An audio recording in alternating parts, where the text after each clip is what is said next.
What's shaking, everybody? How are you? Let me get the comments up here. Whoop, what's happening? Make sure I got the volume down because I always do that. Pedro, how are you? How are you guys all doing? I'm hot. And not in the sexy way.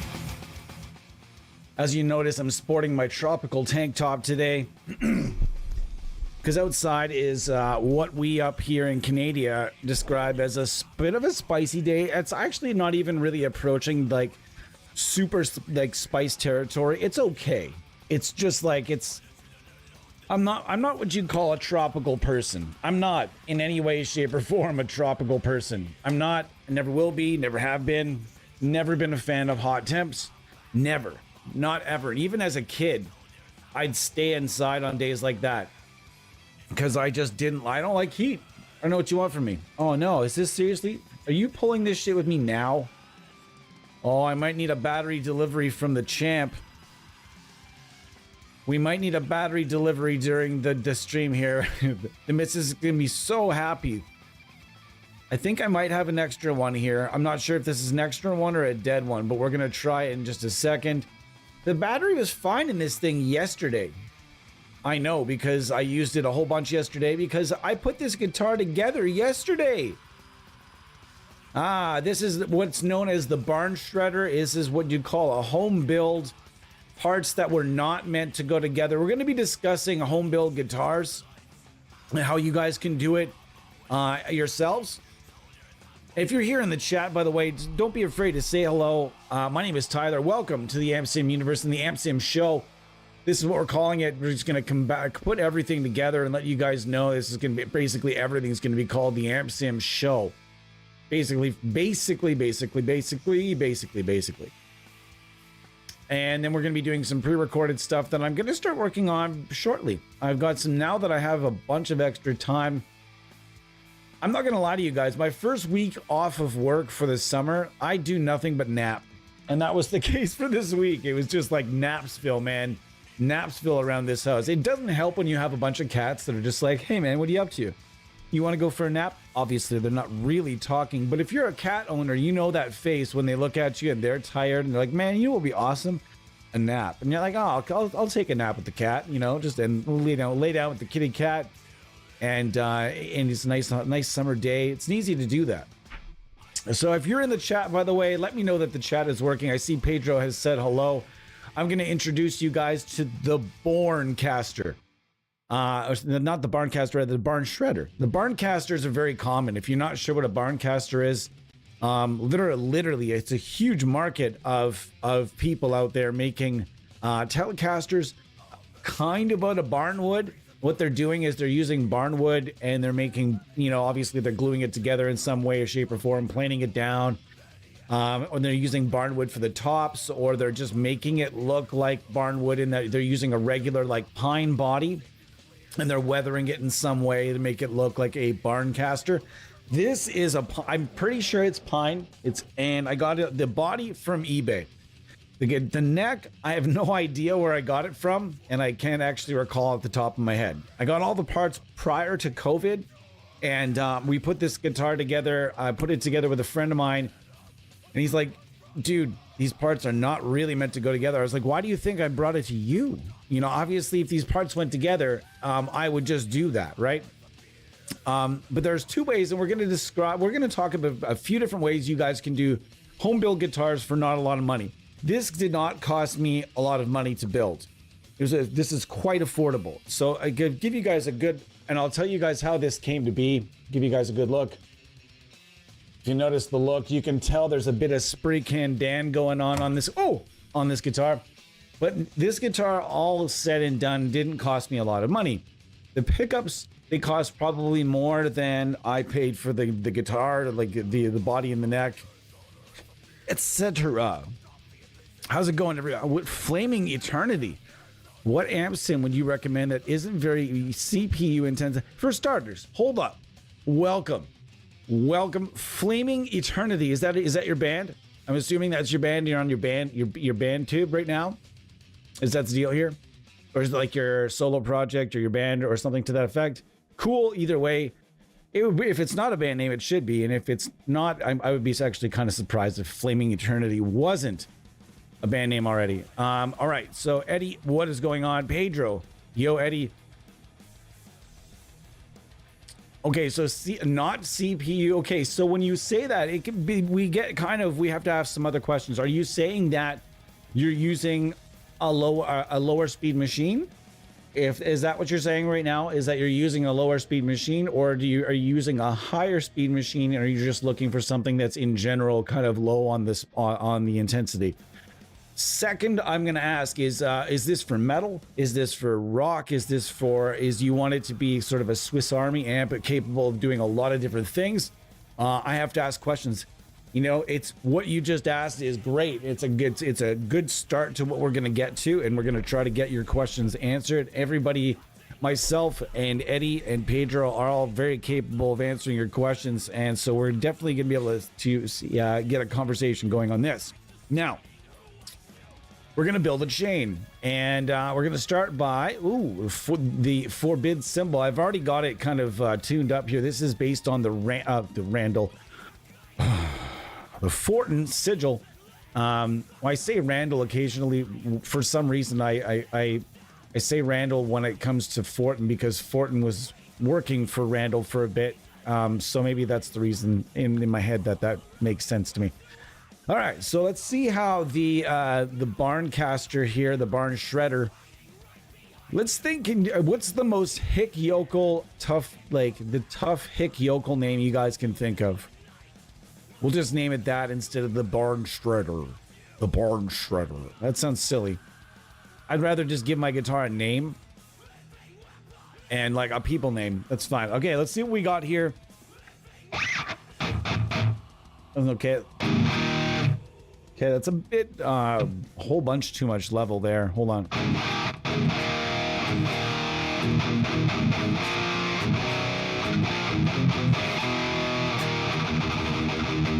I've got it tuned to E flat because the idea behind this guitar is make a shredder, a thrasher guitar, and that's what we kind of did here. So this is the body used to have. When I got it, it was super cheap, and there was good reviews on it. So I was like, why not take a chance? If it's shitty, I'll fucking bring it out to my mom's and fucking use it as firewood. Or I'll make a clock out of it or something, you know, get somebody I know that's talented enough to do that. Either way, the body was going to get used for something. Use it for a stool. Telecaster bodies are phenomenal. Old or shit. If you guys have an old, crappy, off-brand Telecaster that's not worth much of anything, and you've dissected it and used it as a parts guitar, or if you're learning how to do fretwork, learn how to do the fretwork, whatever you're using that guitar for, it's good to have it.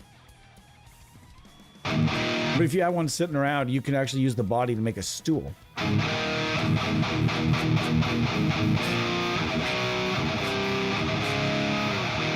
Sounds pretty good.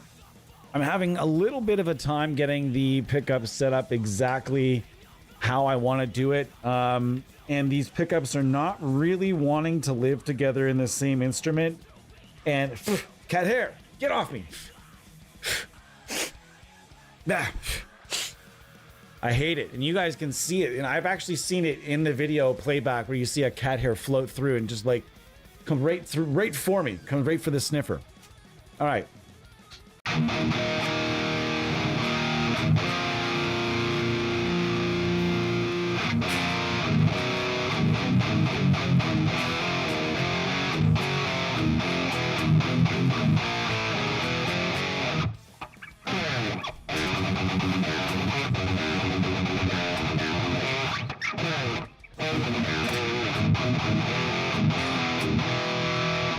Let's crank that up a bit.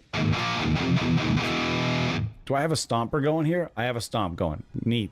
So I find it, I'm not, words are difficult sometimes, especially when it's you've got a bit of a Friday roast going on. Okay, so we've got for post effects, I think is what the get off of me. We've got three new components here to talk about. We've got the vintage modulation. We have the analog tremolo, and we have the analog delay. Now this We're going to go over this. I know absolutely nothing. I'm looking at it probably the first time you guys are as well. Also, let's just take a quick second to appreciate Ralph Sheepers in his prime, as we always like to when this song comes around. No auto-tune there, folks.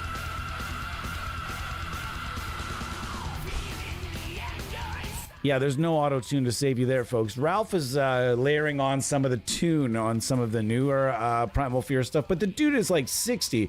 And all right, fine. You can only tune down so low. You know what I mean? And a lot of those bands, they'll just tune down to make sure they can keep pulling it off, and they've been good with that. So the thing is about Primal Fear is they're already, even from the very start, I think they were in D standard.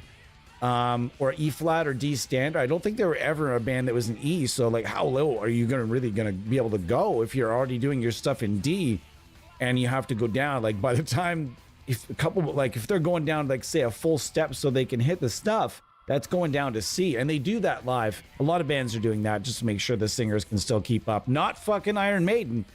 Not fucking Iron Maiden. Bruce Dickinson went on record and saying, "Hey, listen, no. The day we start tuning down is the day I fucking pack this shit up." And I'm like, wow, admirable, sir. Admirable. All right. I really dig that amp in AmpHub. I do too, but I'm feeling like there's a better match for this guitar. I want to go to this amp because I didn't really give it a full go the other day. Whoa, I forgot I had all of those effects going and it just melted my entire brain.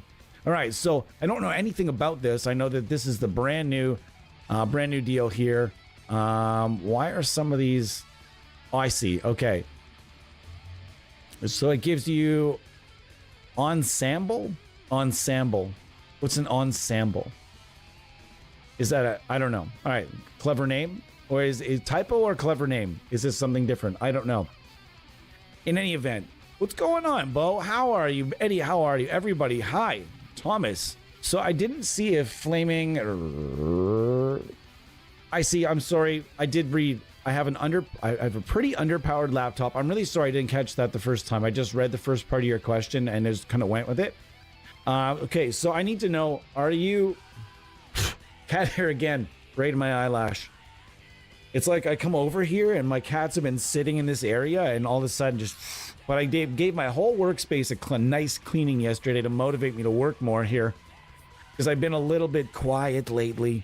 So anyways, back to Flaming Eternity. If you're still here, I will tell you that this in itself, I don't think STL AmpHub is very intense, and it's this, but it is the subscription fee. If you're looking for like are you looking for like low cost, free, as well as low resources? I mean, all of the Nembrini audio stuff is very low resources as far as I understand it. I've got a very powerful machine though, but prior to this machine, I was using like the slowest machine imaginable. And this machine was running, I mean, I could run a lot of different things. So when you say underpowered, how underpowered are we talking? What are the specs? That's what I need. So I guess that could help us out. Is like, tell us how underpowered are we talking, and what are you working with? Are you looking for a standalone usage only, or are you looking to record in a DAW, or potentially run multiple instances, as well as running maybe drum software? Like, let's talk about this, and we'll make sure that we get you sorted out for sure. And if I'm going too fast by any means, like if you are a beginner, I'm not sure. I'm not like, condescending out here, but if you are a beginner user, let me know. Hey man, I'm a bit newer and you lost me somewhere around this or that. You lost me at DAW. You lost me here or there. Let us know. And we can kind of we're not going to say dumb things down, but we're going to slow things down for you and come up to the surface a little bit more. As we like to say, swimming on the surface. There's swimming on the surface, which is like the beginner territory. Then when you're getting deeper and deeper and deeper, there are a lot of levels in amp sim discussions that we can go way down deep and get really down to like even down to conspiracy theory stuff. But we are happy to chill up here and talk and swim on the surface with anybody that needs some help. Okay. Yeah, anyways, this is Mammal Sauce by Crotch Duster, Jason Sukoff, producer. Years ago, this album still makes me laugh to this day a lot. And I'm going to turn it down just a tiny bit though, because it is cutting and I don't want to talk over the music too much. All right. So analog tremolo is another thing they've added. There's 3 different types. And the delay, there are 3 different types. You have analog, slapback, and cassette. So we're going to go with just an analog delay. I'm going to turn that off. I'm going to turn this off. I'm just going to use like your average analog delay. Okay, so that is way too slow for me. Not bad, not bad. I like it. I like the repeats, maybe just a tiny bit less, maybe just a few less rather. Okay.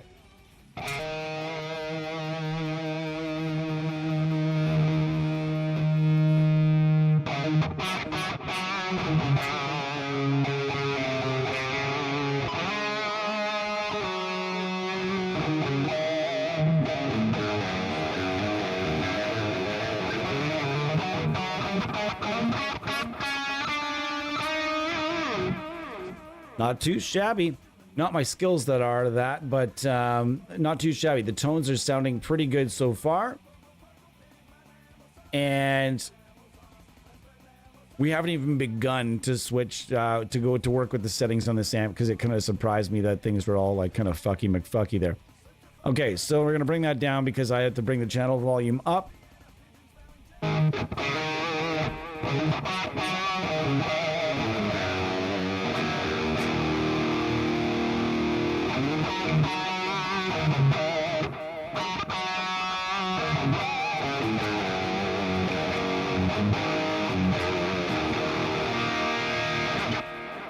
That's not bad. I'm not saying, again, doing all right, doing some final. And guys, I'm bummed out. I'm super bummed out. I don't have a Coke for the stream. I drank a big ass liter of cola. I had it planned. The stream got, I was going to be on a little bit earlier today, but I have to remind myself that on days that the missus is working from home, it's pretty distracting to have me just absolutely yelling about fucking amp sims in the other room. And she's got to focus on her work here when she works at home a couple days a week. So, and it's nice to have her working at home. So I really just got to accommodate for that occasionally, of course.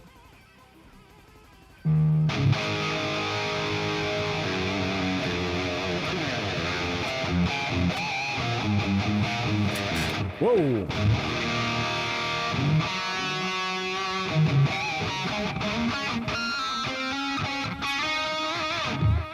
Now I'm having a little bit of some volume issues and level issues between the 2 pickups, but let's see what the neck pickup, the DiMarzio injector, is giving us at this point.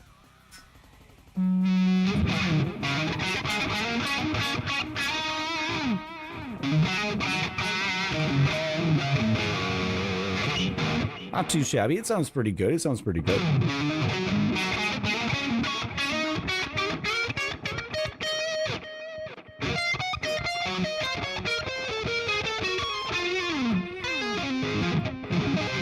Oh man, I wish I could rip some sweeps for you guys.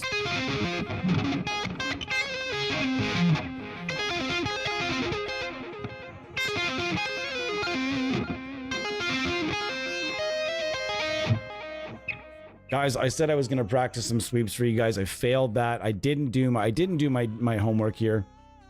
Actually, you know what? We're going to listen to the funniest part of this song together. Just the Danzig impression is just amazing. I mean, you have to appreciate this Danzig impression.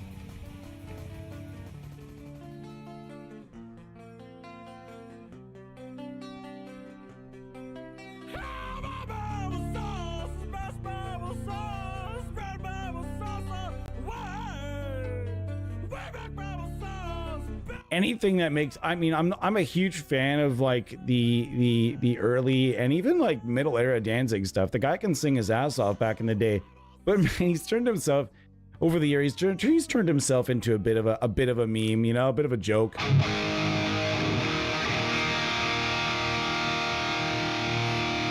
So it's fun when people poke fun at Danzig. I don't see, unless as long as it's not too mean. Like, I mean, Danzig impressions specifically make me happy especially when somebody like over exaggerates it and takes it like way over the line, like, oh, you know, like gets real crazy with it. Sounds pretty good so far. And so this is the new delay, and the most recent amp is the Meridian 31 from STL AmpHub.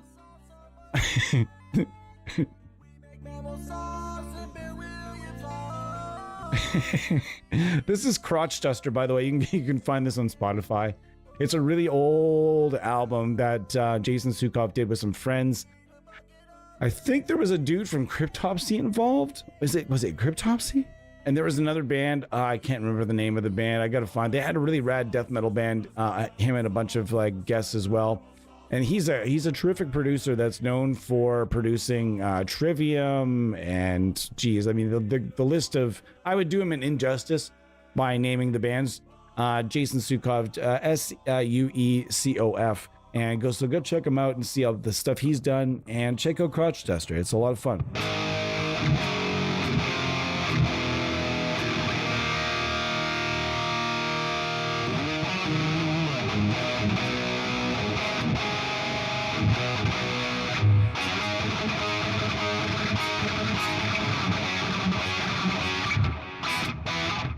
I honestly don't know how to play that song well enough. I went over the old Aussie Live and Loud album and played along with some of the tunes. Man, it's fun, man. And this is good. This guitar is an E flat, and I was like, man, wouldn't it be great if that album was an E flat? Were they in D at that point? Were they in E flat? So I fired it up. And man, I'm super happy because I could play along with a bunch of a few different riffs, and it was fun. It was good times, and I did it with the new Mercurial Audio, a little Zach Wild setup that I set up with this new Mercurial Audio plugin that they did with this new Marshall and amp box. This is AmpHub, that's amp box. I challenge you guys, if you guys ever go to start your own, do your own YouTube or cover amp sims, I challenge you to never mix any of these up. Never mix up any of the tone and amp and all of those, the buzzword products. You never mix any of those up. It'd be impossible. It's just impossible. I slip all the time. And I admit it, admittedly. But in this case, I'm talking about two separate plugins, Amp Box and AmpHub. Both are fantastic. You should check both of them out. In this case, we're working with AmpHub and the new Meridian 31, which is based on the, this one stumps me from time to time. The PV3120, which, as we've discussed in the last, one of the last streams, is based on the PV Triple X, but with an EL34 tube section. That is essentially what it is. The first Triple X with an EL34 tube rather than a 6L6. And if you're out there and you're like, and you don't know your tubes, and you're like, I don't understand what the difference is, trust me. You need to know the difference, and you need to figure out the difference. You need to learn the difference and move along and with it. So we're going to check out the Crank Rev as well, and E flat, to see if this could be fun. I'm going to turn off this effect just while I'm dialing the amp in. It's probably not a good idea. Also, this is more of Eddie's territory. I don't know how to set this amp up to perfection, so I just kind of go with my starter, we're calling those starter settings that I use for pretty much every amp.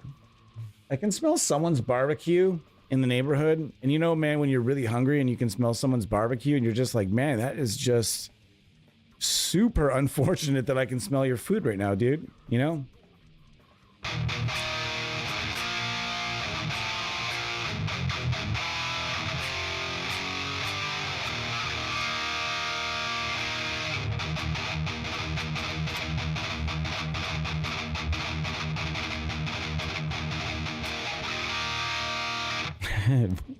Do you guys ever see the classic YouTube video Danzig Shreds? If you haven't seen Danzig Shreds, if you want a guaranteed, an absolute guaranteed way to make my missus laugh, it is pull out. She could be in the worst mood of her life.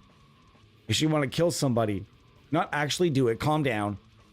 Maybe. I mean, if it was me, depending on what I did wrong that day. But if she is in a bad mood, and you put on Creed, even Creed Shreds or any of those Shreds videos, you're gonna get a laugh. and it's going to be like, you're going to get a laugh for sure. And so if you haven't seen Danzig Shreds, just stop what you're doing. Stop watching me for the, I'm just going to be fucking around with this amp anyways. Go watch Danzig Shreds and come back to the stream and tell me how hard you laughed at it, because man, those Shreds videos are good. Really fun, really fucking funny.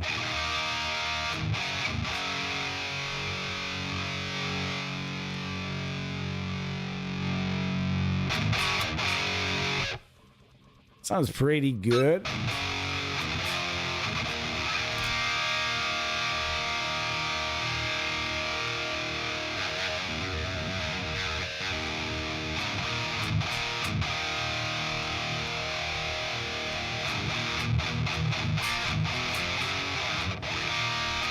It sounds pretty good too, guys. This is the Crater Ravage one, and I'm not sure if I've really recalled checking this out at any point or not. I mean, there's been so many additions to this. It's been great.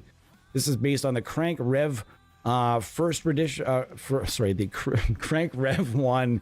So I mean, I'm not sure how many of Eddie. How many revs were there? 10 is no presence effect, and it reduces from there. Wait, what? How does that make any sense? Hold on.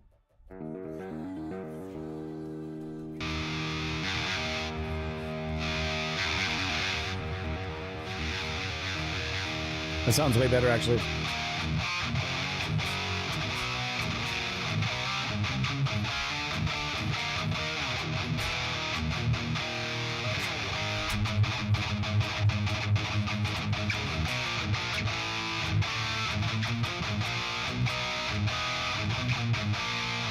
I think I need to bring it back up. Just a little bit. I also think I need to bring this up a little bit. And I hope it's starting to get these pickups like matched up okay. We'll see what happens here. Let's see what we got.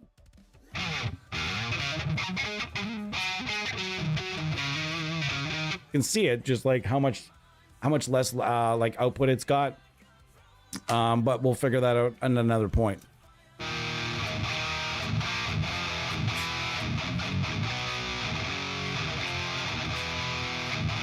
So what I did was, when I got this guitar, there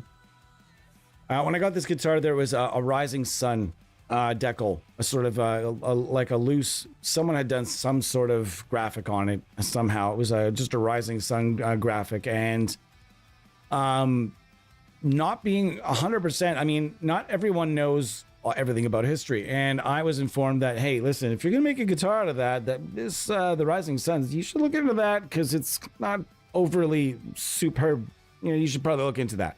So I looked it up, and I'm like, wow, that is as cool as the Rising Sun looks. And I'm not gonna, no thank you. Want nothing to do with that. No thanks. So I went outside, and I just took it off with a sander and went to it a little bit, and how it kind of came out, it was looking nice and kind of beat up and bare. So what I did is I actually had RIT dye. I didn't use a stain. I used RIT dye and rubbed it into the wood in with purples and blacks in different runs. And then I used a clear coat over top, a bit of a spray can Dan effect on one part here that I really tried to avoid. I thought I was getting better at the spray painting thing, but no, apparently not.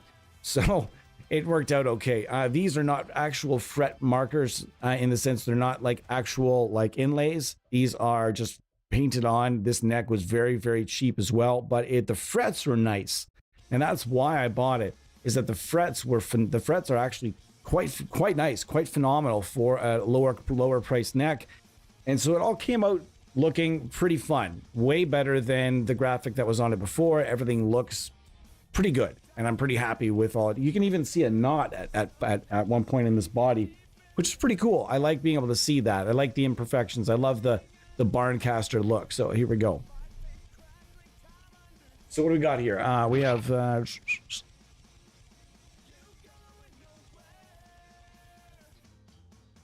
yeah, I did find the sweet spot, and this is a nice sounding amp. So this is the Crater Ravage. It's one of a couple of different amps inside. A couple of different crank amps inside AmpHub. I really like the way it sounds. I'm gonna crank this up just a little bit more.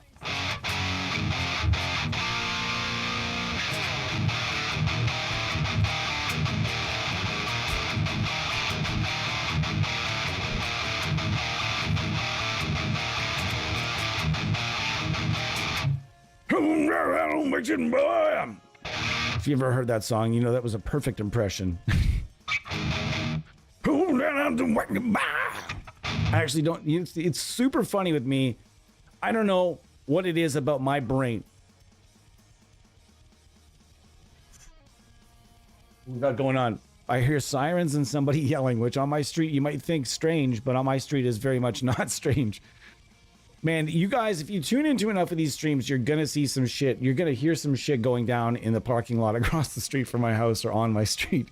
It's gonna happen at some point. There's gonna be something great. Matter of fact, at one point, I was in live stream first thing in the morning, had a coffee, live stream, headphones on. I heard a door close, and the trap house up the street, which was a very, very large and like one of the busiest trap houses in our city at the time, as it was told to me by a police officer, by the way, was being busted. And it was very quiet, because if you know anything about drug busts, they go in, everything happens very quietly, and boy did it happen. It happened very quietly. So and that happened on live stream. I can say that happened in a live stream. I wish I still had it, but I don't have that access to that stream any longer.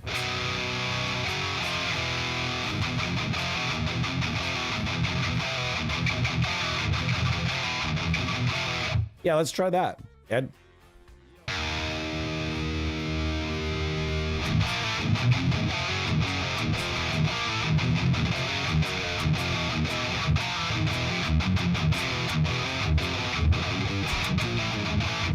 That sounds pretty good. It gives it beef.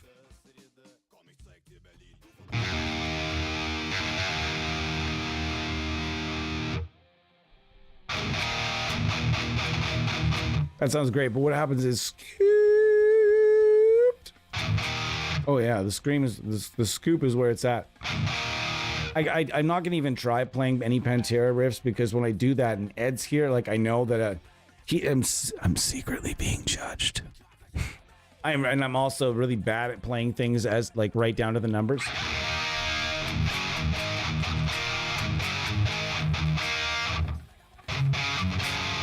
What is it again?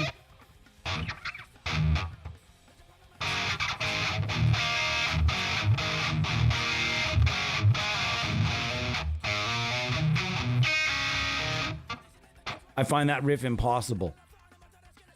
I find that riff hard. That last chord's tough to get in. Eddie Van Halen, rest in peace, sir. Rest in peace indeed. All right, let's go on to another amp. You guys can be the selection wizards here. Give me something to try. I'm gonna go with the El Diablo. Oh, I definitely peaked on that one. I distorted it on that one. El Diablo. I have really don't. Not 100% don't have not really messed with this one that much either, so. And it's gonna take me a second to figure out where I'm at here. It really wants me to dime that.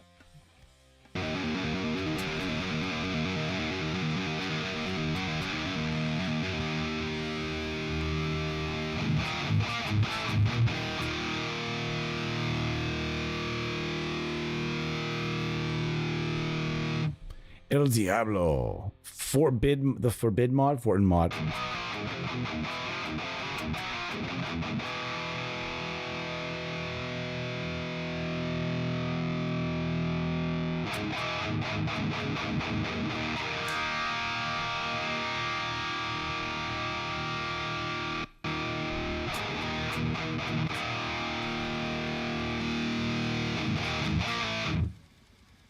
I don't know that I like the amp, but I know it does to me. I've listened to a lot of clips of the, oh geez, what is it based on again? The Diavolo, D-I-A-V-L-O. Was that it? The Diavolo? Jason Frankhauser aka Killer Tone. He has done a lot of clips with the Diablo, and man, it sounds rad. Not entirely my thing at this point in time today. Not the tone I'm looking for, but that's the beauty thing. I'm not saying it's bad. I'm just saying it's not the tone I'm looking for today. So what am I looking for? You guys be the call here. Feels neutered. Didn't like the Fortin mod much. You're right. And neither of the mods, nothing about that amp really made me all that happy, but this one does. I know that because I have tried this one several times. So let's try this one. Let's give it a go.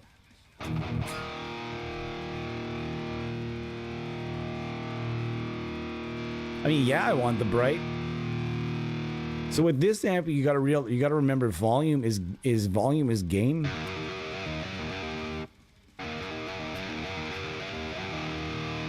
So far, so good.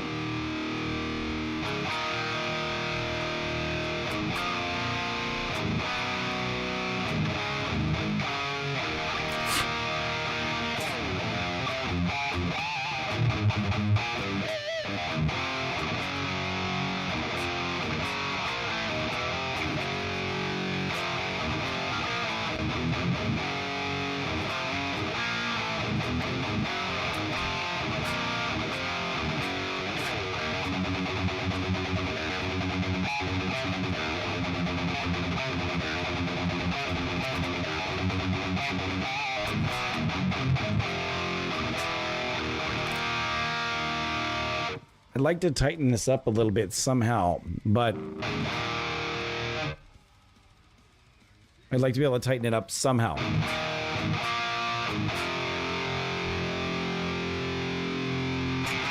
Oh, caught you, you son of a bitch. I tried to get away. I caught that son of a bitch before it fell on the goddamn floor. I caught him and I said, I got you, you son of a bitch. It's bad news today. I didn't have a Coke. I didn't have a Coke available for the stream today. I'm sad. I'm sad on the inside. I'm sad on the outside. I seem sad to you. Don't have no Coke. Coca-Cola, that is. Sounds really fucking good, guys. If you haven't checked this out yet, please do that as well.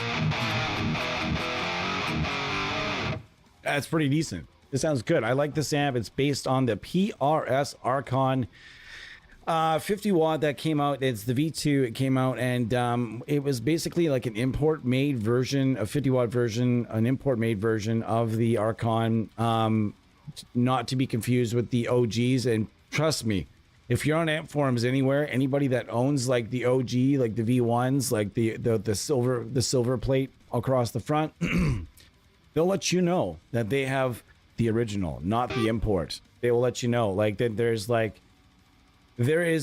if you look deep enough on some guitar forums, there's like this, there are people that believe that this new one is just as good. And I could not possibly weigh in on that because I've spent zero time with the new import and I've spent a very, very short one session, maybe 20-25 minutes with the silver-faced Archon at a jam space. So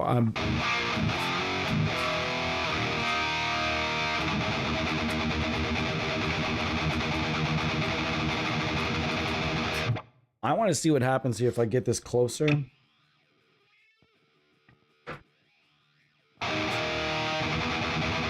That's where I parked my car. Just a tiny bit closer. Boy, do I love this song. Great fuzz tones. But we're not after fuzz tones today. We're hanging out with STL Tones /Ignite amps. And they're a fantastic, as you can see here, powered by Ignite amps, STL AmpHub.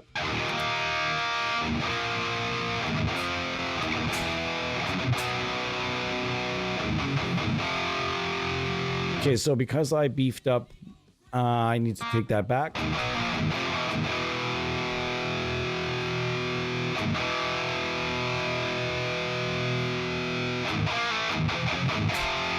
It sounds fucking great, actually.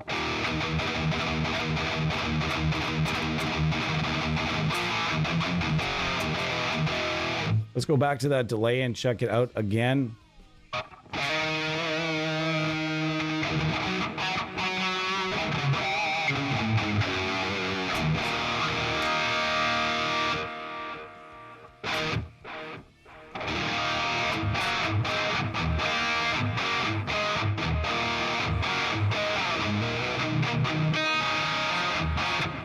I got it. Almost got it. Man, do I love that riff. If you want to hear a great riff, it's not a good song. I'm gonna say Humans Being is not my favorite. I don't really have a favorite Van Halen song. I don't really like Van Halen at all. I appreciate and I love Eddie Van Halen. I love him and I love his playing, but I've never been a big Van Halen fan. I was always one of those bands where if I always found if they just could turn off the vocals, I would enjoy the band more. And that's one thing about me as a music listener and how my brain works. It's very strange that I never remember lyrics. Unless like the lyrics are really stupid and in your face, I'll remember dumb shit. I only remember really dumb lyrics. I cannot remember any serious lyrics. I listen to music. I can listen to the cymbals.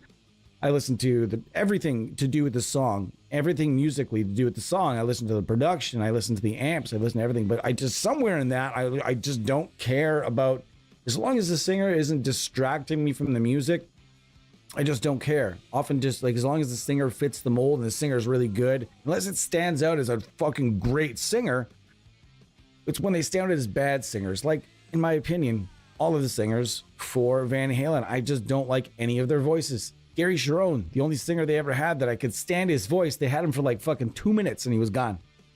2 minutes. And they cover that, and they cover it up too. Like it was like a dark time in the Van Halen history when Gary Cherone tried to sing well.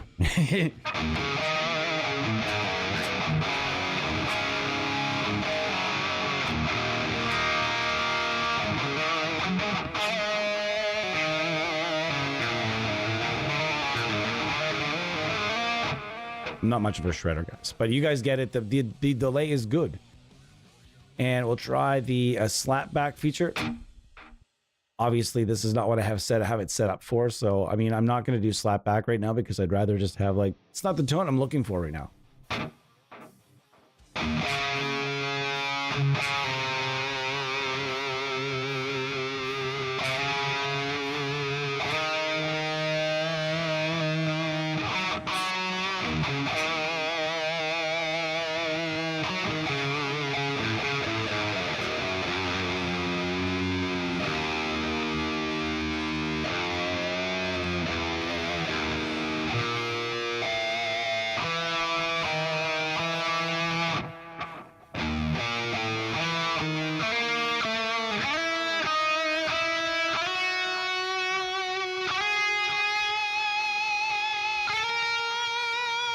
Should I?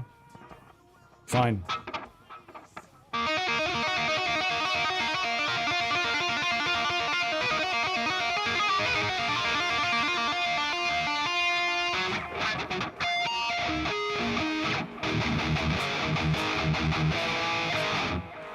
Yeah, that wasn't me trying to shred impressively. That was just me playing an old, not an old Metallica song, but a Diamond Head, old Diamond Head song, famously covered by Metallica for Kill 'Em All.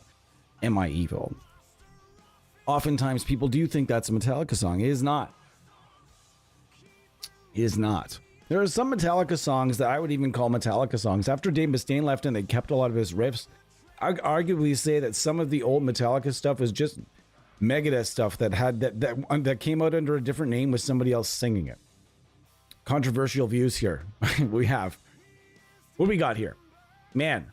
4 people. It's Friday. It's a beautiful day outside. I had got a round of disc golf in this morning. It was a glorious round. It was with my best buddy We had a wonderful round this morning, and I saw another friend of mine there that happened to pop in with his kid, and they jumped in for a bit. It's a nice place. It was a nice atmosphere. It was a very positive morning. So, and I came back, and as mentioned, my first week off of work for the summer, I like to just fucking nap and do nothing.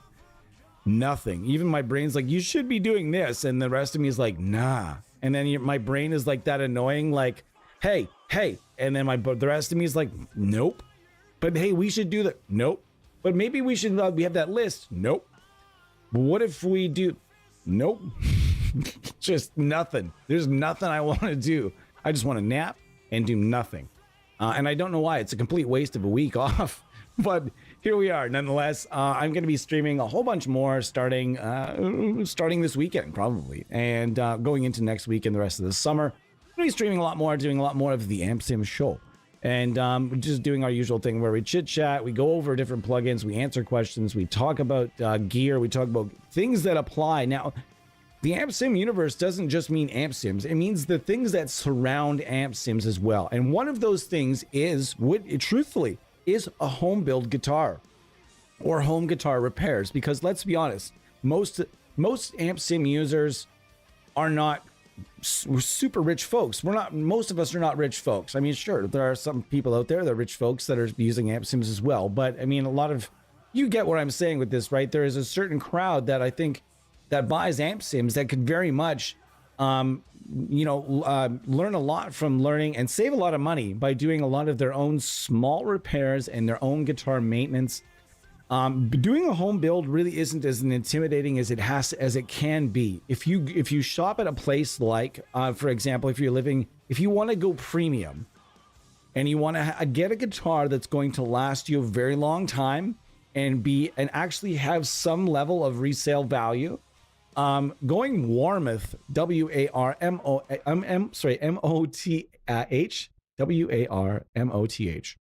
Warmoth.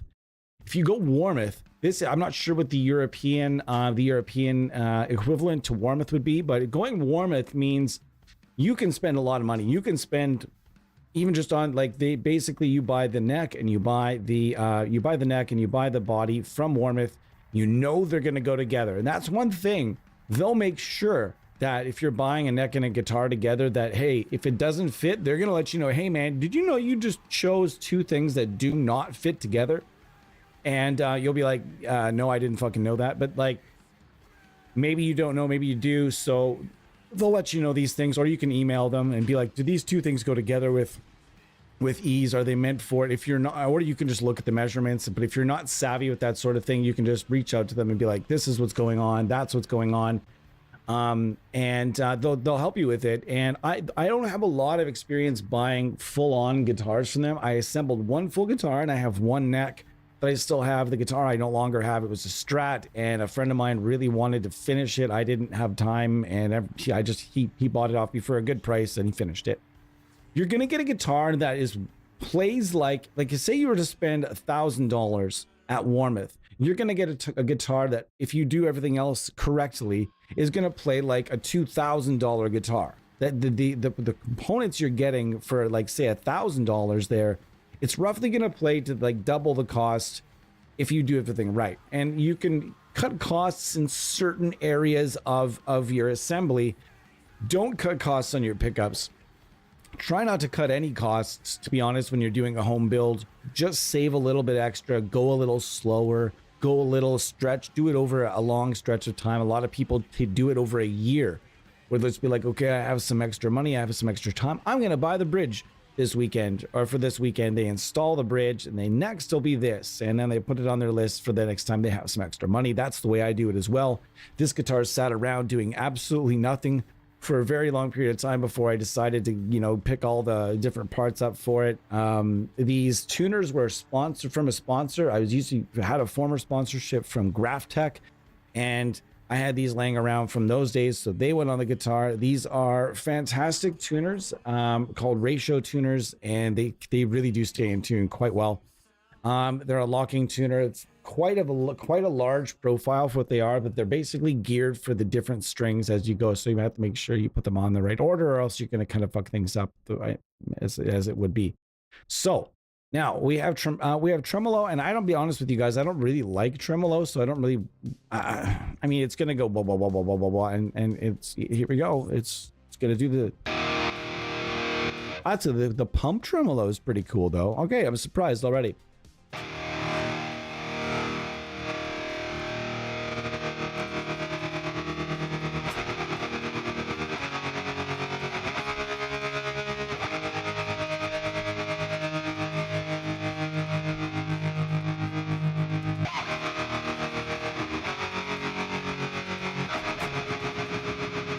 You guys get it. You understand what that does. The vowel. I don't know what this is going to do. Oh, I don't want that at all. I know what it does. I understand it. Don't like it. I understand it. It sounds legit.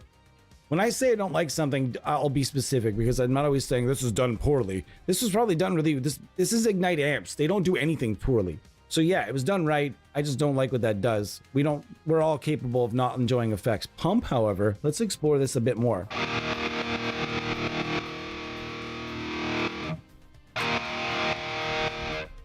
Slow. Too slow, but you get it. So you guys can play around with that. And we're gonna get rid of that because I'm not a giant fan of tremolo effects. So let's see what we got here. Oh, that is a chorus. So we're gonna mix.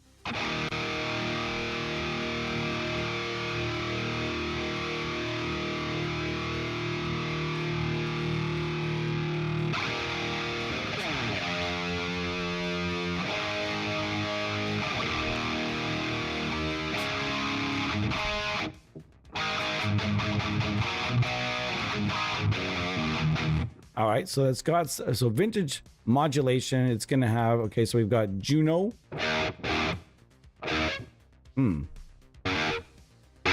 Whoa, I see what we're doing here. Oh, just type 1 and 2. Okay, and hold on a second. What we got here? Ah, nice to know. Okay, so this is where we go to Harley Benton kits. So Harley Benton kits, I've heard they can be good, but when it comes to like the stuff from what's the one place in North America, there's Harley Benton in Europe, and then there's the other one, it's like All Parts. When it comes to All Parts necks and Harley Benton necks, when you get them like in the kits, oftentimes you're gonna have to do some fret work. And if you know how to do your own fretwork, you can save so much money. You can get guitars where you're like, plank, and you're like, shit. Like I've literally gone, and I'm not, okay, guys, I'm going to be honest here. I'm going to be honest with you. I went to this dude's house to look at a guitar. I have it still, and I'll tell the story when I'm playing it again, but I went to the guy's house, and I played up the neck and went plink, plink, plink, plink. And then all of a sudden I got to the 7th and it went plonk. And I knew exactly what was wrong with it. And I knew it exactly was going to take me about 15 minutes to fix it. But instantly he heard that. I was like, hey man, yeah, I mean, the neck needs some like work. And I'm like, okay, cool. Like, I mean, what can we do on the price right away? Right. And like, I knew I could fix it. He didn't know that. Not my problem that he doesn't know that I can fix it. And he doesn't know that it's really easy to fix, even by his neck tension was off. I'm not telling him that. That's not my problem. So anyways, I ended up getting this guitar for a steal of a deal and fixed it all in all in about 30 minutes, 45 minutes to an hour. It took me to give it the nice once over, and all was said and done. If you don't know how to do your own fretwork, buying those necks can be a bit of a pain in the ass, because if you get a lower quality, affordable neck, sometimes you'll get them and they'll be absolutely fucking perfect. However, on the other side of that, you could get one that's absolute garbage, and it's like an absolute pile of shit. Whereas like you'll get the 3rd fret on this string will be buzzing, and then the 5th fret on this string, and then the 12th fret, the 14th, and the 17th on this string. There's everything. It's like a goddamn Hot Wheels racetrack. So then what? What do? You only paid $125 for this neck. Are you about to take it to your friend that's a tech? And I bet you or that's a luthier or a tech. Everybody knows a luthier, but it's probably not a luthier. It's probably just a good tech. I know a guy, the best tech in my community is not a luthier whatsoever, and he would never claim to be. And some people will say that he is, and I will correct them and be like, he is not a luthier.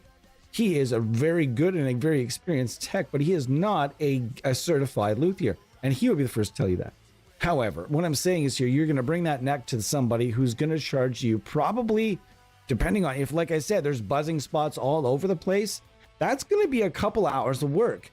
And at shop rate, you're probably going to pay $60 an hour at shop rate just for someone to do fret work. Even if you're charging you $25 an hour, which is an astonishing, usually techs start at $40 an hour. You're going to pay a tech probably 2 hours. It's annoying work. They're going to find all the buzzes, and they're probably going to find a few more than you found.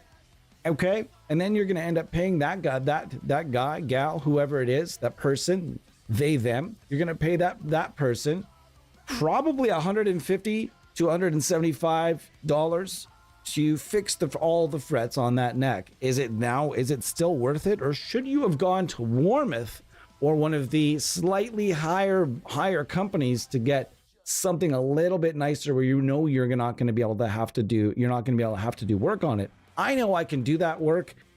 Can you do it? It's not hard to get started. It is. You do need garbage necks, though. I'm not going to go on this for too long here, guys, but if you want to start doing fretwork, collect garbage junk guitars. Collect them. Collect them like they were very special to you. If you see them on your marketplace, some piece of shit that you would never play in front of another human being, you never would put your hands on this guitar, buy it. If it's $30, it might be like, even if it's a little kid's Hannah Montana guitar, if it's an actual instrument that's meant to really function, buy that guitar. Use it as a practice guitar so that when you fuck up, and you will fuck up, you're learning how to do fretwork, and you have lots of garbage necks, you have lots of chances to get it wrong. Do not ever practice doing fretwork on your instruments. I'm going to yell at you guys for that. Do not ever practice anything on your own like precious instruments. Buy junk guitars, buy garbage, and do that yourself. Save some money, guys. Not saying that techs don't deserve your money, and I still bring mine when I've got things that are above my capabilities. I'll still bring them to my friend and just to hang out with him and learn some things. But man, bring your guitar. Just learn how to do stuff for yourself. All right, so we've established that the new additions are really great, but they're all post effects, and you guys know my thoughts on post effects. My thoughts on post effects are simple. I don't use them. And I mean, unless you're a standalone player, if you're intending on using your plugins for recording at all, post effects sections become a lot less of a big deal. Because you're probably going to need to use your own, because there's that thing called EQ that you need to put into play into the process. But I'll be honest with you, a lot of the times that I play with AmpHub, I don't use an EQ. I'm not using it for tracking. I like AmpHub for starters because I like to just use it to write stuff or play along to stuff because I know all the different styles are inside the box. And it's way better quality than trying to do that with something like Positive Grid. I can't even say that the developer name without barfing a little bit in my mouth. Negative Grid, you can't. Their stuff's not going to do it. Amplitude is pretty sweet. Bye. Enjoy your walk. Enjoy my old neighborhood.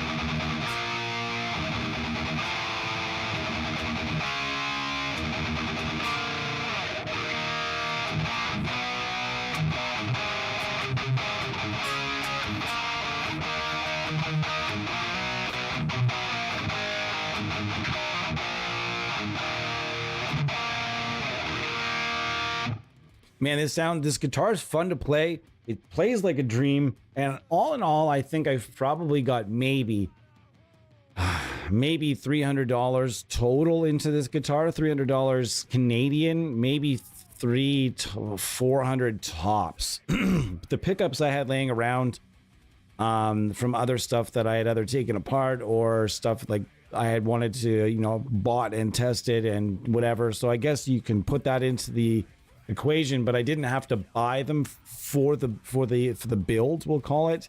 the assembly. I don't like generally like to say a build, because a build makes it seem like you built the guitar. I assembled the guitar. I didn't make the guitar and craft the guitar from scratch. So I don't want to, I'm careful when I say build, because you don't ever want to give people the idea. And like a friend of mine, I actually said build. I used to say it. And a friend of mine got the wrong impression. The friend that I worked with, and actually told somebody that, yeah, like, no, he builds guitars. And the person actually knew me and said, no, he doesn't build guitars. Oh, he said he does. No. I don't build guitar. I don't make guitars. I assemble them. And this particular guitar, the neck and the body did not want to go together, and it needed some professional assistance in routing out some extra space in there to make sure that the neck would fit. And the neck eventually fit, and we had to do a little bit more rigging, but things went together eventually. And here we are. It sounds good. It plays good. It feels good. And you guys will be seeing, what did we come up with the hick name? Did I miss it?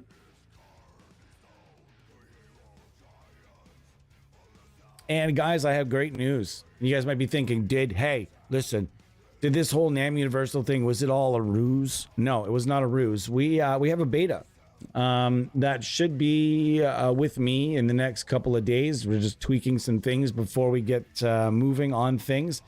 I will have it to share with you inside the next couple of days. We're going to be getting started.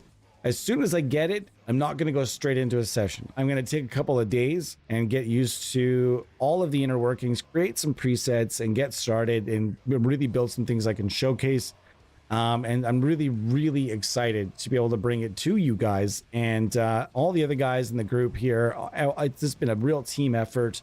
Philippe, Eddie, Bo being like I think the top 3 people in the group on the team here. I'm pretty sure that have been most involved in everything and creating things and helping with WaveMind with the development. So thanks to those guys.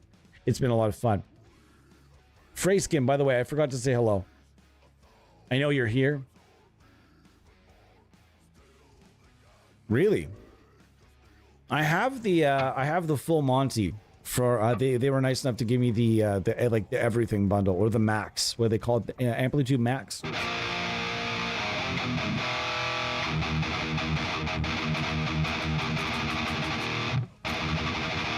I'm gonna up the input here a little bit. Guys, and if you're using, there's so many different ways. You don't need like those crazy high output pickups. You don't need them. I would suggest going with something like not high, but also not low.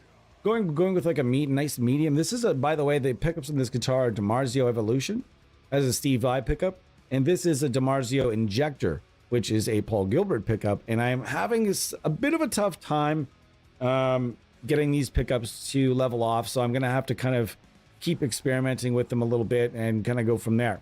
And if there's an amp inside here, by the way, that you guys want to see or want to hear, let's do it. I've kept it on my ugly face for a while, so if you guys want to see the screen, me to go to the screen, just yell at me and be like, hey, listen, go to the screen. I want to look at your face anymore. And I'll be like, all right, I understand. Completely understandable. I'm sorry. Sorry for the inconvenience, sir. All right. So let's see what we got here. This is the JSX, which if you're following PV Logic, the JSX was a Joe Satriani, I believe, amp with done with PV, and they unbranded the JSX, and rebranded it the XXX2 version 2. So just so if you're following along, the last amp we used was the 3120, and the 3120 is based on the XXX V1 with a different power section. How fun would it be to have those capabilities and have like a budget to be like working in like the PV lab and be like, let's what are we going to rip apart next? I'm going to do this and that, and oh my gosh, and you know, like, it'd be amazing to be like one of those amazing amp doctors, amp scientists, and have this like nice lab and this business and like the nice budget. And you know, it must have been fun for those dudes to create those amps. It must have been super fun, itchy, to create those amps. I gotta say, it must have been.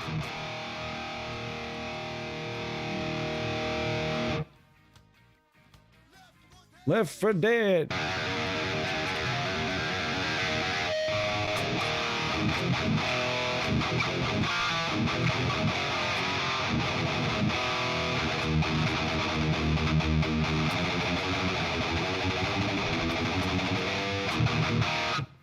It sounds pretty good. I'm gonna scoop it a bit more though.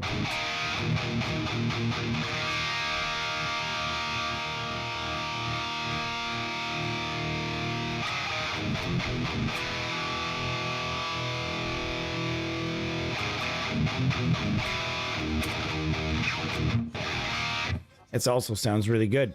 There's nothing about this, about AmpHub, that sounds bad. There's only one amp I don't like. I don't really like, and there's only one amp that I feel like doesn't do as it should do. I'm not going to talk about which amp that is because maybe you like it, and I don't want to put doubt in your mind. There's one particular amp in here that I am very fond of in its analog form, and I don't feel like it nails it. Apart from that, everything else that I know of, that I've researched every single amp, almost every single amp in here, and as far as I know, everything in here is very accurate. For the stuff I have not actually put hands on in my amp trading, amp selling, amp buying days, and also being part of many different communal jam spaces with lots of different amp, we'll just call it what it is, amp whores.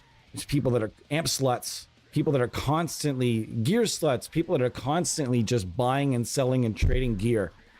That was me. At one point, I was just going through amps left, right, and center. Every spare dime was spent on amps, and I never had more than two, though. It was like if I was going to buy another one, that one had to go. And I never had more than two. And I tried because I was always curious. I wanted to try different things. I always wanted to try things. That's the beauty part of a plugin like AmpHub, is that when things are that accurate, you can actually get a pretty good, pretty accurate representation of what the gear is going to sound like in real life. And there's a lot of people that will buy and have purchased plugins when trying to figure out if they wanted to, buy a real amp. And that's a slippery slope, I would say, but if you're depending on the developer, it's going to give you a really good idea. There's definitely a lot of plugins out there that have 100% motivated plenty of people to go and buy a particular piece of analog gear, though. We'll say that. Now, this is based on the Eagle. Oh my gosh. This is the Eagle 53, and it's based on, what are we working with here? Hold on. Oh man, we're past the hour. We got to take a break. Let's take a break. This is a logical breaking point anyways. This is going to sound crushing. If you guys are not familiar with the Angle E530 preamp, guys, go and check it out. And most notably, go and listen to Obscura's method of using it. Just go listen to Obscura.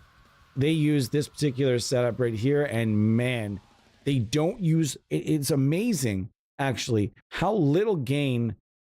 They don't use boost pedals. Okay, I just want to note that they don't use boost pedals. So Obscura do not use boost pedals. They barely use any gain in the E530s. And if you go and listen to just how awesome their tone is, and how cutting, and how perfect their tone is, you hear every note. Every note is fully articulated. And it's interesting because I actually, at one point when I was doing Honest Amps and Reviews, I had the opportunity to interview Obscura with regard to their guitar tone and their gear and everything else and their favorite plugins. And man, that's another thing we're going to be getting into again, is doing some interviews and hopefully getting people to come on for these streams. Just jumping in the comments and answering questions. Nothing more, not coming on screen. Just nothing more than just dropping into the comments and being like, hey, what's going on? Answering some questions and talking with us. We've had it before and we're working on some things again. But in order to get these folks, I've got to stay on a more reliable schedule where we're building, where someone doesn't look at our videos and say, well, hey, he hasn't streamed in like 2 weeks. This guy's not very current. He's not working very hard. And with respect, I needed a little break. We're back doing it. I cannot wait to stream my ass off this summer for you guys, and I'm really looking forward to it. There's going to be some big releases coming up, especially in NAMM Universal. But guys, I will be back. Give me less than 5. I'm going to say that from now on. I'm not going to say 2, 3. I'm just going to say give me less than 5 minutes. I will be back. and we will pick a sweet tune of some sort to leave you guys with 5 minutes or less. Let's listen to some, let's listen to some Highlander.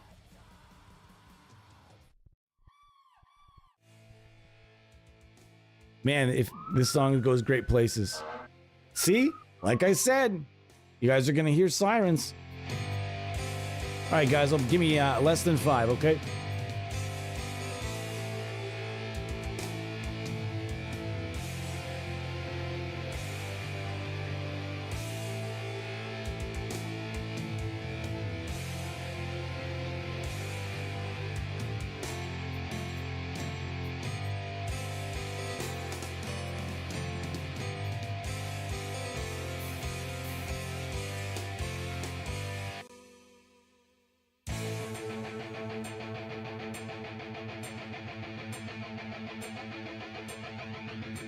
Sudden gust in my face, burning rain toward the clouds. From depth of the gloaming, thunder came.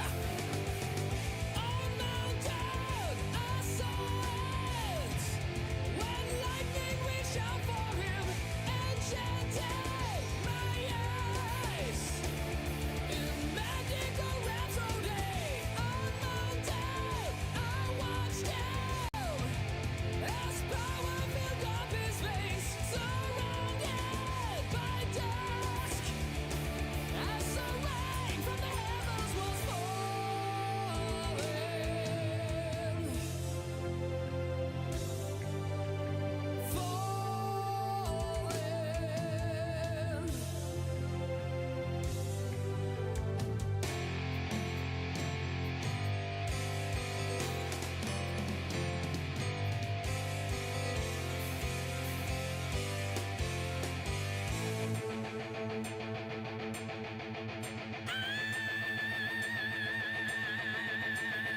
And lone he might be on the ways of this world. His sword, sole companion. Always there. If you've never heard Lost Horizons vocalist, I have a very interesting story that involves the singer from this very band. Interesting story. Pardon me. I'm coughing for no apparent reason. A few years ago now, it's living in my glasses. Look at this thing. See what I'm fucking dealing with? You see these fucking fluffy bastards? Oh my god, the floof is amazing. Fluffy, cute, fluffy bastards. In any event, that's gonna come back to get me. I know I didn't throw it far enough away. Once upon a time, some friends and I got together and we had an interesting idea. I'm not going to say any more than an interesting idea. I wouldn't want anybody to steal the idea. But we had an interesting idea for an animated series that we approached a few different people about. And a friend of mine had the idea of using a real singer for the for one of the characters. And I said, you know what, the only singer I can ever picture doing something like that or that high is a singer from a band called Lost Horizon. He's like, you'd know better. He doesn't know metal. And so he's like, you've got some like connections with people. He's like, why don't you see? He's like, you want me to reach out to this singer from Lost Horizon, formerly of, this band is defunct now at this point. I think they've been getting offers to reunite though. Wouldn't that be fantastic? Wonderful. So I actually did. I reached out to a few different people and got his, and he had asked that I contact him through Facebook.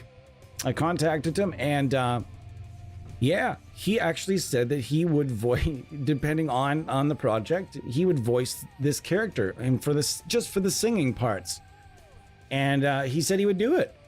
And it never came to be though, because then they didn't get the funding that they thought they were going to get. There was a lot of government funding from in Canada available for people that are doing like animated series and people that are doing stuff that's going to reach media. and they did not get the funding they were looking for, so they we weren't able to get him. But it's neat. The interesting is that story is you can go ahead. If any, that does sound like a bit of a whopper, and by all means, if you're in contact with anybody that knows the band, ask them. Go ahead. He sings to this day in a cover band right now, and he's probably insanely qualified for it.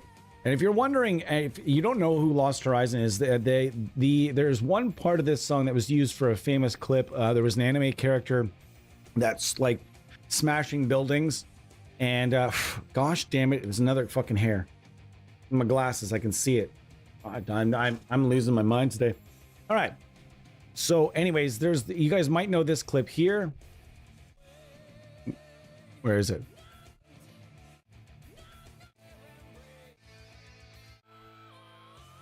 This part right here.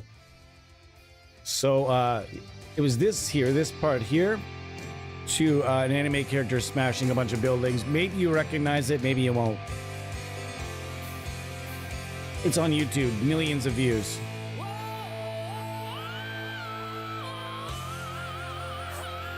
He's really singing this shit too.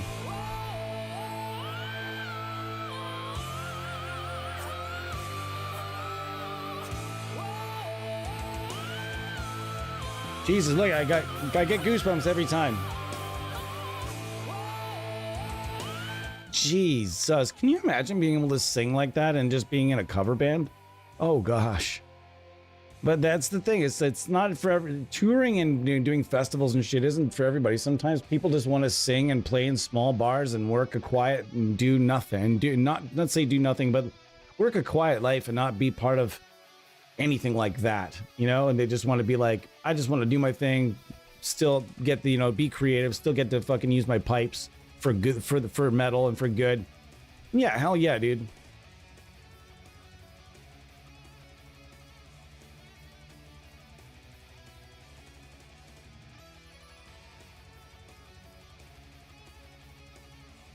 Anyways, it's Friday. Thank you for 4 people, mostly staff, for being here today. I am going to be streaming, like I said, I'm going to be streaming a little bit more. I'm not going to go to where like I'm burnout levels, but I'm going to get back, get back in the groove. Like I said, though, I got to take a week, and everybody's just like, oh, fucking poor baby, poor baby. And every time I talk about having the summers off, people get kind of spicy. Some people get kind of spicy about it. And all I can say is if you really don't know unless you know what people work in and the environment they work in. I can honestly tell you, if I didn't have my summers off, I would not be able to continue the career that I do. I wouldn't be able to do it like an uninterrupted. I would have to even just take a couple of months off per year, even a month. I could deal with just a month to kind of do my own things, as well as like, the time we get off of Christmas and everything else. So in any event, it's nice to have the summer off, but for the first week, like I said, I just like to just die on the couch, maybe play video games if I get adventurous. I literally have been doing nothing but going for a round of disc golf and then napping. So, because I know it's terrible. It's terrible. It's a terrible life.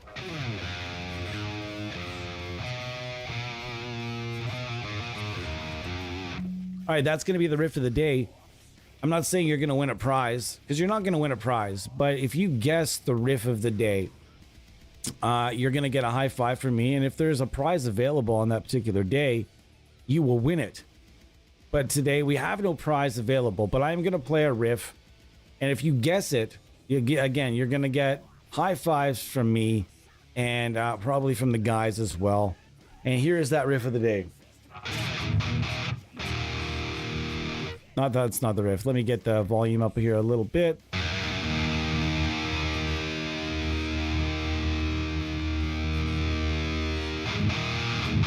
All right, here's the riff.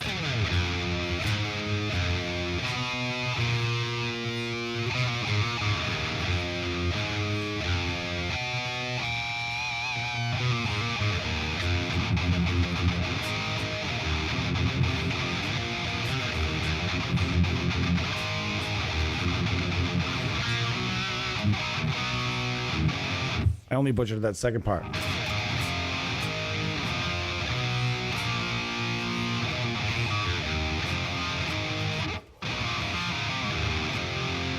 Anybody, you let me know and I will play it again later if you want me to play it again later. I'm not sure if there's no way to hack that. I'm sure there's no software where you can just feed the riff in and have it tell you what the, wouldn't that be something?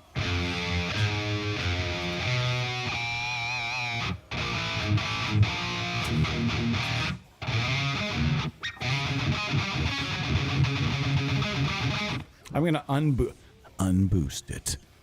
You can't possibly go unboosted. You can't play metal unboosted anymore. You can't possibly do it. I'm gonna unboost it. No, you can't do it. You can't do unboosted. No, I'm gonna do it.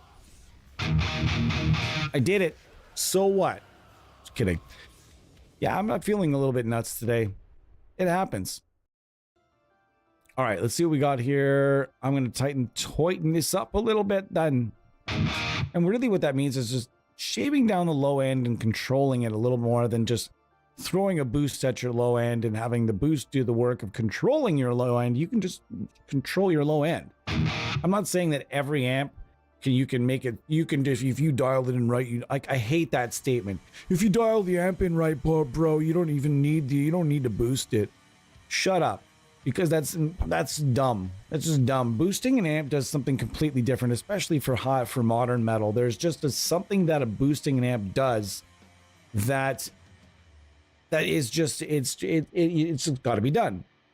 That being said, I don't believe in those Ola Englund tube screamer settings of like where you've got the drive on 0 and the tone all the way up and the level all the way up. I don't feel like there are universal tube screamer settings for every amp. That's ridiculous. I think that, that sounds good for some amps for sure. But more for me, I like to involve a little bit of that drive for an extra little bit of saturation. And I like to roll it at like around between 7 and 8 and 7 and 8 on both the tone and the level. In this case, there are some amps, and Angle is one company that is very, very good at making amps that just don't need a whole lot of intervention when it comes to being boosted. They sound very good without being boosted at all. And we're going to try and see if we can get some of that happening right now.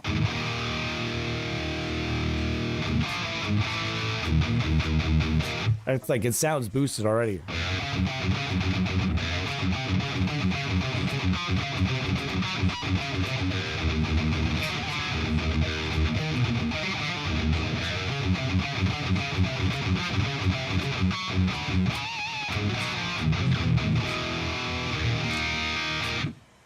All right, riff again.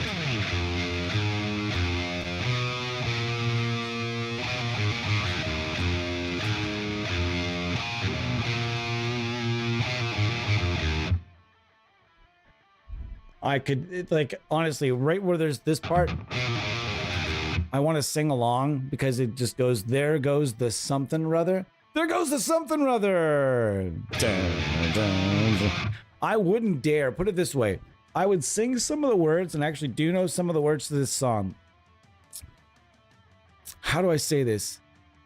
It's, if I sung the words in the first verse to you, I would get canceled in as long as it took even 5 people to watch that video. So I'm not going to sing it to you, as I am not, I do not have the credentials to do so. I will say it there.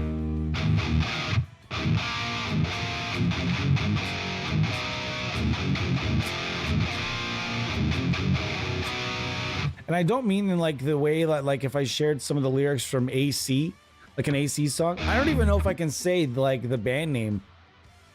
I don't know, like the flagging of YouTube. Let's just say, oh man, let's just say it and see what happens. Anal cunt. Did something happen? I'm gonna get an email. You have violated this. I'm not. It's not like I'm gonna go share some AC lyrics with you. I didn't get. No hammer dropped on me. I don't know. I get emails all the time about the music that I listen to, saying that like once my channel is gonna be once it's monetized, I'm not gonna get any like, oh, you listen to this song for 1 minute and 30 seconds in your video. Your video can no longer be monetized once you're monetizable. I get those emails all the time. I don't fucking care. So I'm just going to keep listening to tunes. And as long as it doesn't get me nuked, there are some bands that you can listen to and it will block your shit. It will just, nope, you can't do that.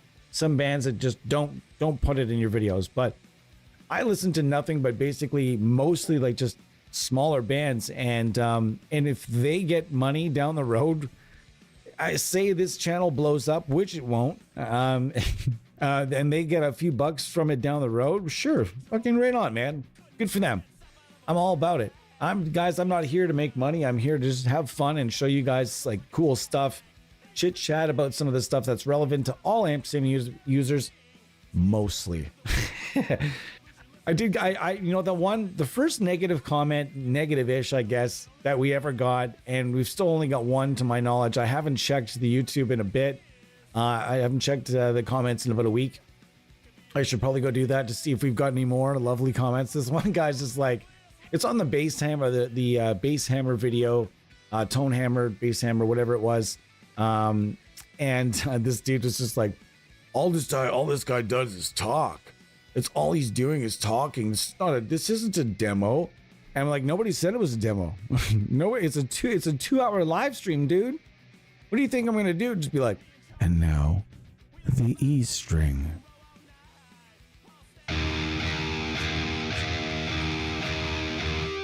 Now I will turn up the treble. E string. What am I gonna do for 2 hours? Who's gonna demo a product just non-stop for 2 hours and not talk about anything else?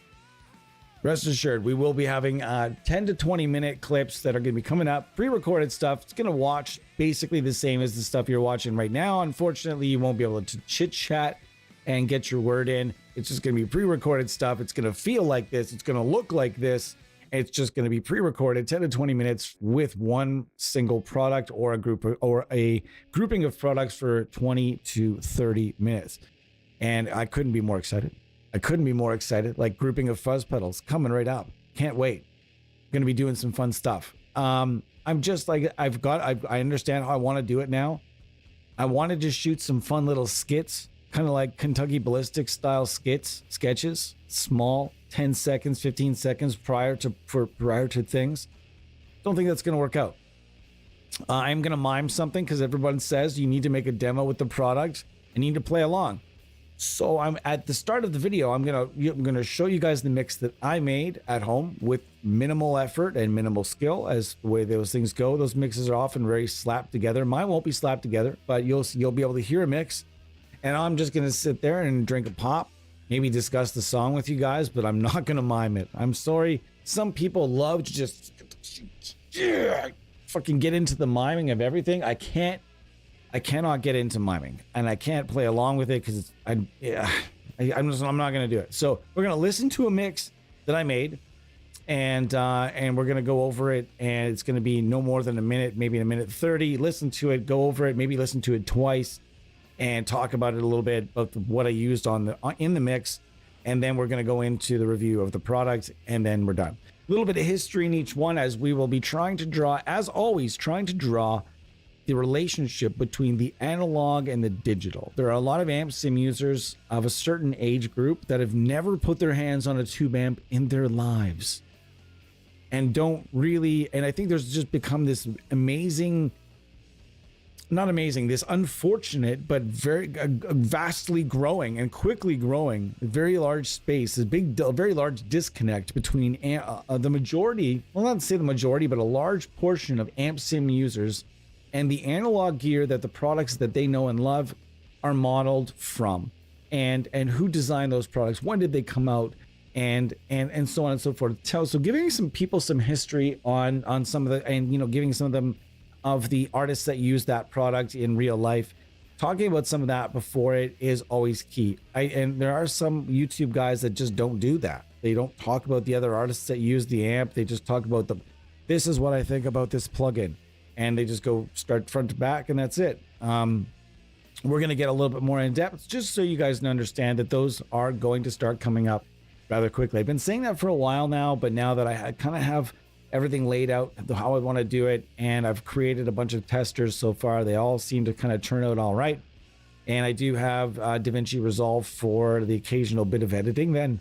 And I'd like to be able to get good at editing, but I just, you know what, guys, I'm going to be straight with you. I don't have the time. So these are going to watch, and they're going to be on the live, in live field, just like we're doing right now. Hopefully that's good enough.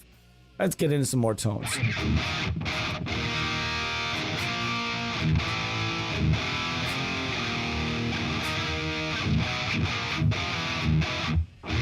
Sounds delightful. Let's get the punch.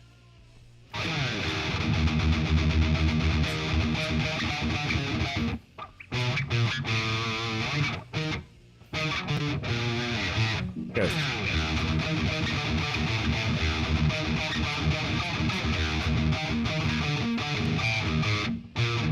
There it is.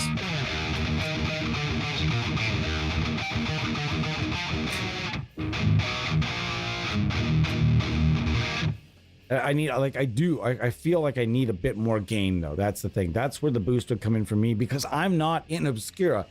I don't play like those gentlemen. Those guys are better guitar players than I am. So I know I'm not sure why I'm talking like Mitch Hedberg right now, but it's sometimes it is necessary. And if you don't know who Mitch Hedberg is, just get off this and go watch some of like Mitch Hedberg's classics. It's very dry. It's very one-liner-ish, but you will laugh. You will laugh. I guarantee it.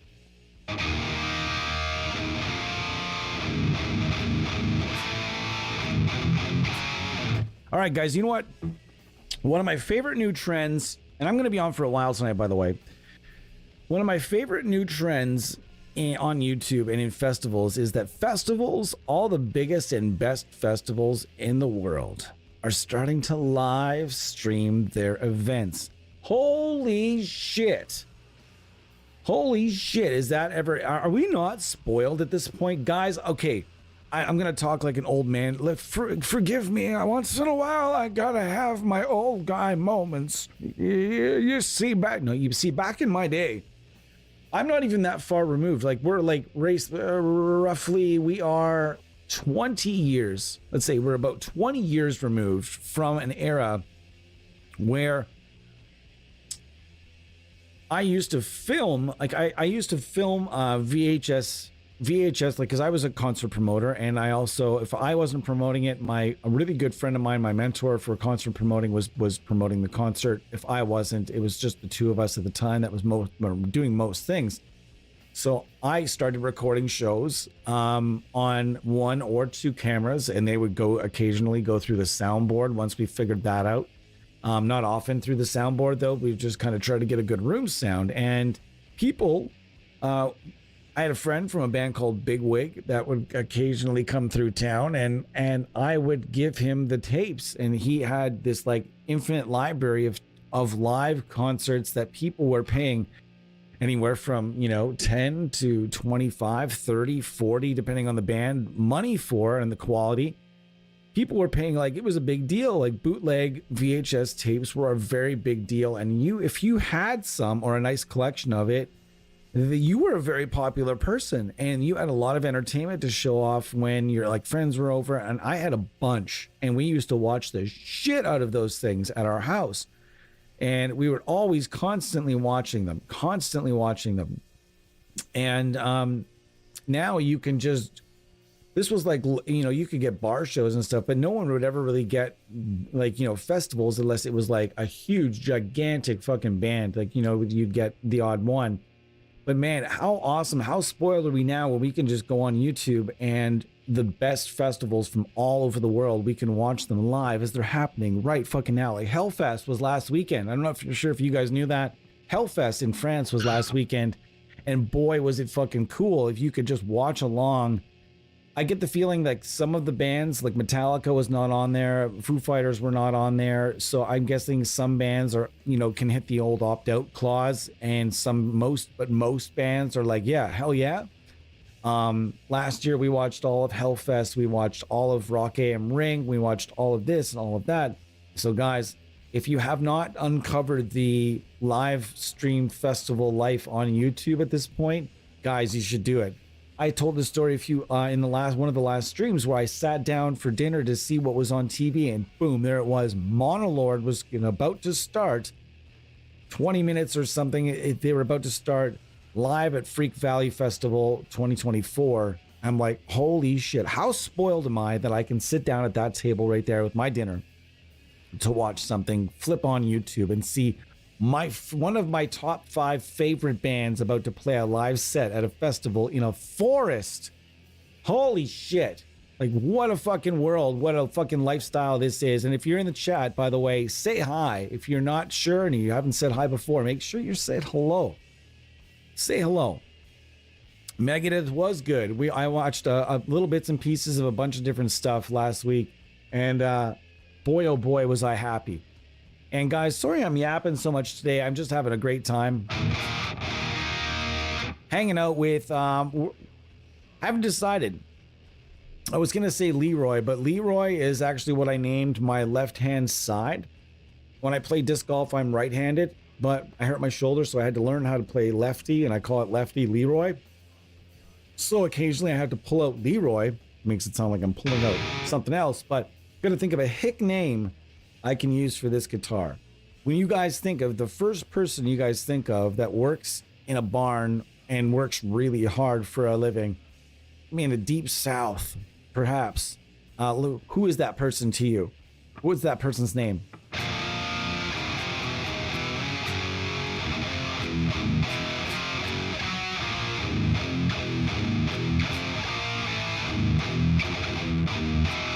Man, the tone I have going on right now is awesome. This is great.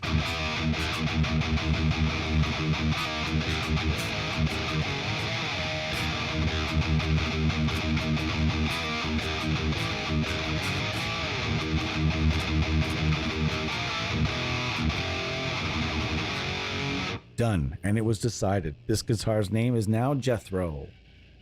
Where's it? Is there something like thrashy we could do with Jethro? Death Row. Death Row? No, that sounds like Death Row. No. This part of the song is fucking ripping when they go into this mad feedback here.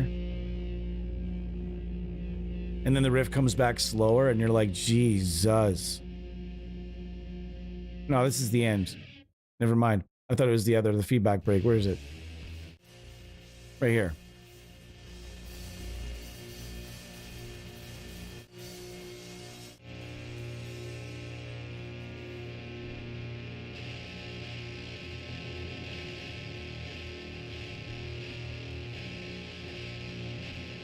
Oh, that's so filthy. I feel like I'm gonna need to take a shower after this.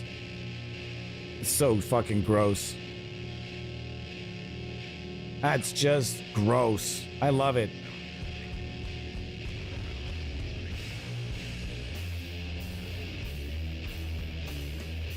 Oh my gosh. Oh my Jesus. Whew. I don't care if it's doom or hardcore or gent or whatever it is. I don't care what genre, I don't care what genre of guitar music it is. Anything that takes that like bit of a break and then has the main riff or the heaviest riff in the song come back at like that 2/3 amount of like in that you drop it the BPM by like a third, we'll call it, or whatever, or you drop it by half even. That is what we call like that to me is just like I'm in happy town. I love almost any song that it comes back with I'm not just saying just breakdowns, although breakdowns are pretty awesome. I don't care how fucking someone said the other day, man, breakdowns are played out. See, that reminds me of when people used to say, so man, solos are played out. I used to hear that so often during a large portion of my life where it became not necessarily, it wasn't cool anymore to be really shreddy and good at guitar. It was a big revolt in that, and no one was impressed by like shreddies anymore. No one cared about shreddies. No one, literally, you could be the best shredder in the world and nobody cared about shredders for a good portion of time. These days, everyone's back about shredding. I shred again. I love it. It's great, even if shred has gotten a wee bit robotic on Instagram. But nonetheless,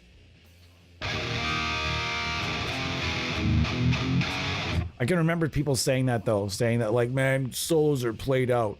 Solos were never played out. Never. And just like breakdowns are never going to play out. They're going to be or not be. People are going to use them or not use them. And I love that people use them though. Keep using breakdowns, everybody. I don't care what your thing is. Keep using breakdowns.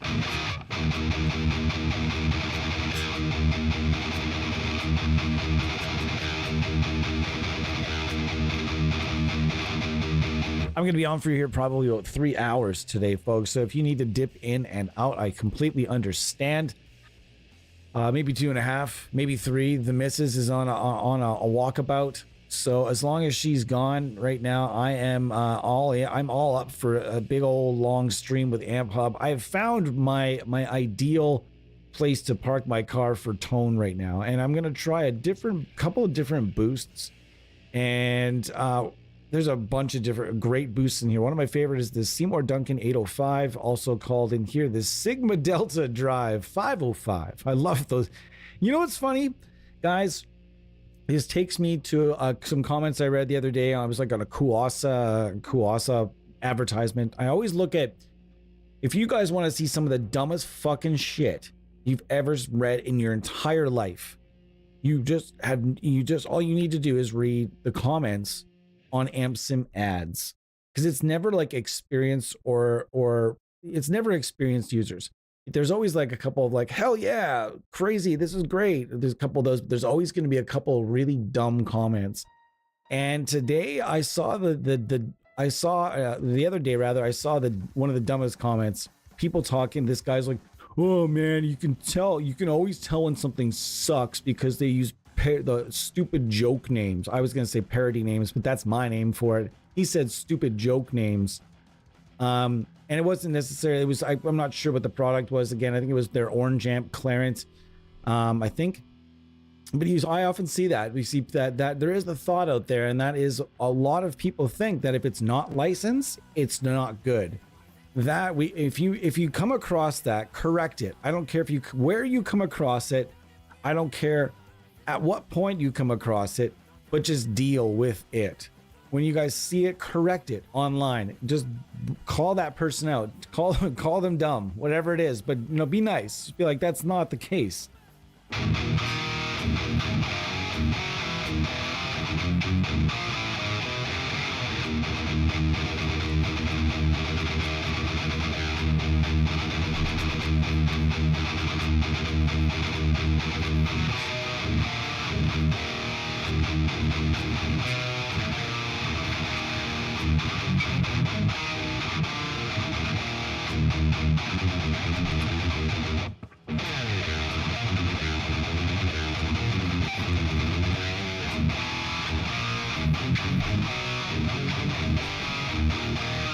This sounds great too, guys. Let's try to give it the old OLA settings.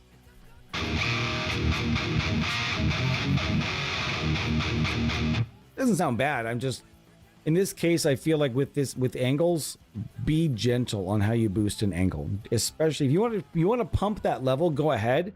Use some of the drive or not, that's fine. But that tone knob is specifically, be cool with the tone knob when it comes to boosting an angle. Don't just go in there with your tone knob up to 10, because you will get some shrill things and some bad things that you don't like, and stuff that, I'll be honest with you, you're just going to end up EQing it out. I don't understand why you want to put so much in the midsection when you're just going to end up often just taking a lot of it out in the EQ section. But nonetheless, and be cool with your tone knob and just use it instead of just jamming it to the right because that's the way that so-and-so and so-and-so has it. Listen and find out where that threshold is when the tone knob starts to get to be a bit too much. In this case, so we're going to dial it all the way back here.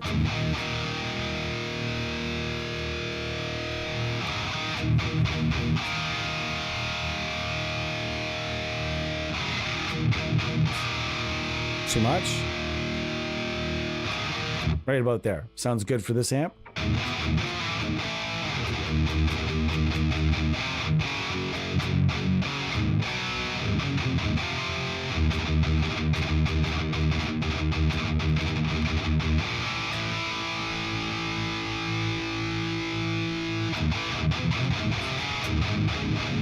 That sounds great. And if you're curious, I am using the Eagle 53, which is based on the, as mentioned, the Angle E530 preamp, and you can see it, man. If you go look that up on a Quipboard, you'll see how many different bands have used it. Where a lot of bands have used the E530, by the way, if you're just for a little more history, where this became a lot more popular over the years was a lot of touring bands used it. A lot of Angle users, specifically, a lot of Angle artists that maybe use this, what anything else from them would for tours. You put together a nice, like Angle would put together a nice little rig for them that had the E530 and an Angle power amp, or if they had something else, some other means to power it. You could use a Matrix if you want something that's, you know, no tubes. You can use. I've seen a bunch of different power amps used to power this, and it's the other thing is it seems to just, no matter what you put, no matter which power amp you decide to put with the E530, it just kind of goes like this. Bro, yeah, we're friends. Are we bros now? Good, let's go. It's probably doing that in a German accent, I would assume. I don't speak German, and I'm not even going to try to do the accent because it's one of those ones that if you screw it up, it sounds terrible, and I'm not going to do it. In any event, I don't know, that was weird. So no matter what you put with it, it seems to sound really, really good. And I've heard it with a bunch of different. I had a friend of mine that was just kind of went power amp obsessed, and he tried that. There was a Marshall power amp and a Mesa, and there was a Matrix, and there was a bunch of other stuff, and they all just sounded good because they're all just pushing this wonderful preamp that just sounds good.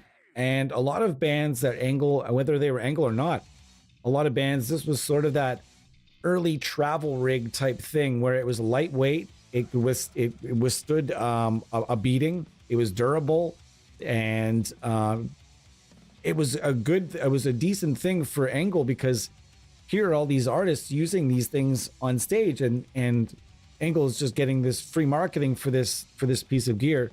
So essentially they're getting marketing and advertising for two different pieces of gear, whatever the artist actually uses and whatever they're using on tour. So it's a win-win. Yes, here you go. Take it. It's awesome. You know, that kind of thing. Yes, it is a preamp, but so it doesn't matter what you put. What I mean is it doesn't matter which power amp you put with it. It just seems to be like, yeah, I'm good. You good? Yeah, let's go. You know, and it's not picky. Whereas I've heard like the Tri-Axis, for example, was very picky on which power amps. It very much enjoys being powered by a Mesa Boogie power source. That is the Tri-Axis. Sounds it's ideal that you do that. Whereas the JMP1 from Marshall or the ADA MP1, you could kind of just use whatever. Again, you could just kind of just use whatever the fuck you wanted, and they would just sound awesome. Didn't really matter. Although when paired with that beautiful gold power amp, the JMP1 does sound otherworldly, I will say. 100%. All right, so we're gonna move along. If there's something in here that I've probably missed it. I've probably missed it at some point. Someone requested something, and if I missed it, I'm sorry. I don't see everything. I'm not made of eyes. What movie is that from? Anybody know? All right. What do I want to use today? I want to use we'll just use the good old 6505. Now the Meridian, they have the 6505 and they have the 6505 plus. What is the difference? Well, the 6505 after the EVH PV split, the 5150 became the 6505, and this 5152 became the 6505 plus. The 6534 and the 60, I think there was also a 6534 plus, or simply the 5150 and 5152 with EL34 power sections. Just to explain it, I really wish, please, I know they have the ability, please give us the 6534 please, if there's no chance that the guys from STL are going to watch this deep in, but if they do, guys, please do the 6534. I know they have the capability to do it because I just know it. I know they have the capability to do it, and it would be great, man. I would love to see it. Okay, see what we got here. Oh, whoops.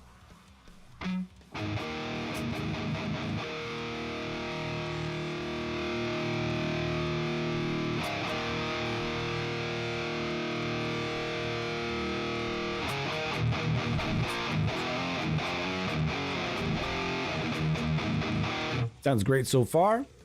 Let's just go and not screw around, because if you're boosting, I'm sorry, but if you're boosting a 6505, my money's on the Maxon all day. Where's the Maxon? There we go. I'm my that's, for whatever reason, the Maxon 808 sounds just great when it's boosting a 5150. And the entire time I haven't gone to the cabinets because I love their default cab selection. I really do. And it's right here. It's the simple default angle cabinet, blend of 2 different mics. It's awesome. It sounds great, and I use it quite often. I'm gonna need a little bit more bite here though, so I'm gonna go above.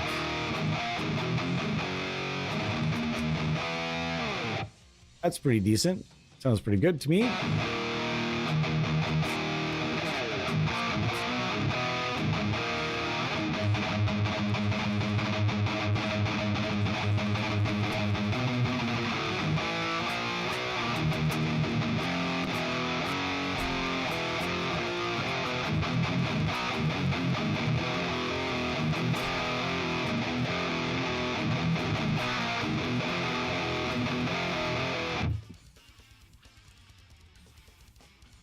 Man, that's a ridiculous riff.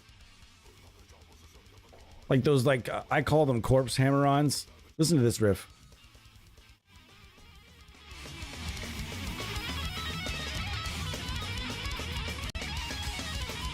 Listen to this riff right here.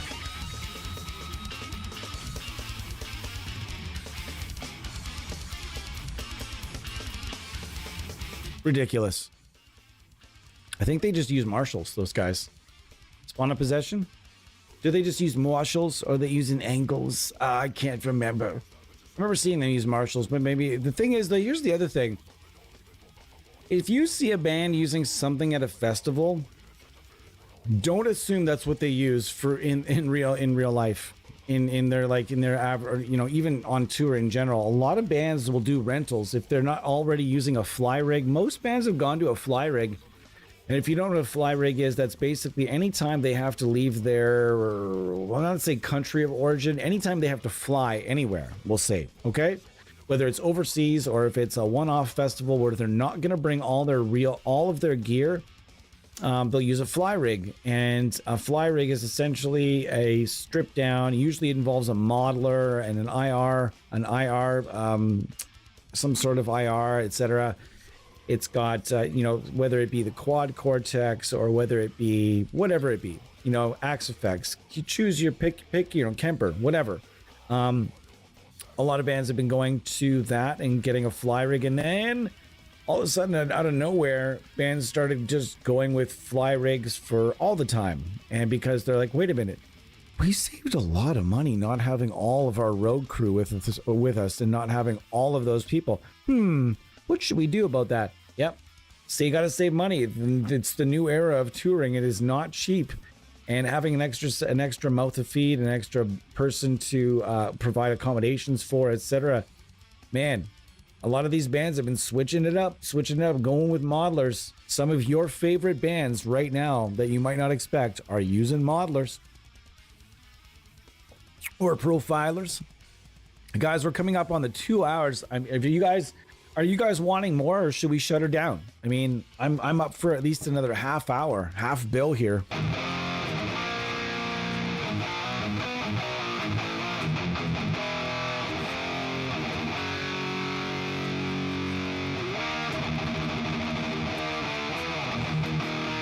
Got a tune though. This is staying in tune remarkably well.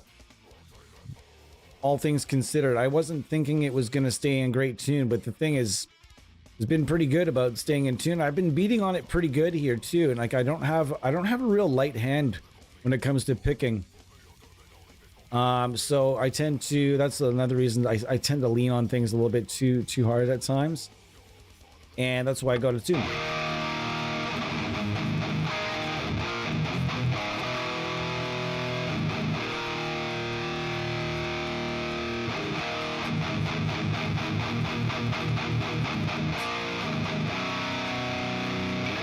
All right, this is, by the way, the barn shredder, as we're calling it, to show you guys that that maybe joined us late. This is a guitar that I put together with kind of like spare parts and some low cost items. It plays wonderful, and I'm really enjoying it so far. So good. Let's check the lead tones here and see how things are snapping up.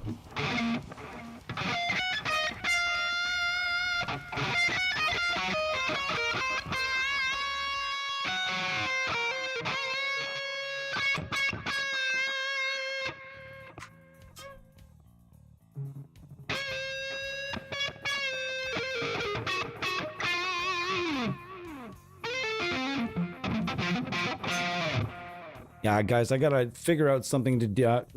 It's just these pickups are not matching up level wise at all, and not 100% sure how to combat that, or how I'm gonna be honest with you guys. I don't really need a neck pickup in this guitar, and had thought of maybe putting a pickguard on it, but it would need some work in the neck portion. I may look into covering this route with a black pickguard to make it look even more strange and snappy. I may look into that because I'm not really using the neck pickup that much, although I really would like to. So I don't know. I'm not. You guys be the judge. I kind of just wanted. This is it's a nice single. I'm just not getting the same level, the level that I need to get out of it. And again, it's not an experience. I've paired plenty of pickups, but I don't think I've ever had a pain in the ass to this level. So it could be because I decided to go with 2 volume knobs and wire one with a 500K and one with a 250K instead. I opted to go that way because its singles often call for 250, and I don't really like the sound of singles with a 500K. It's too bright for me. So I went this way, and here we are. So we'll see. Tread plate pickguard. No. Maybe, actually. Maybe. If I could find one. The problem would be to modify that, because I would need to modify it. I guess I could tell the person that's presumably making the pickguards to do that, or maybe get somebody I know that does metal work to see. Basically, guys, I'll explain it. Essentially, there's a pocket in here where we had to bring the neck to fit in a certain way. Essentially, now if I want to put a pickguard on there, I have to take a good chunk of material out of where it sits in the pickguard would sit on the neck, in the neck pocket. So I would have to take. It's not an issue for me to do it. I could just do it with a Dremel. I may go that route. I may go that route. We'll see.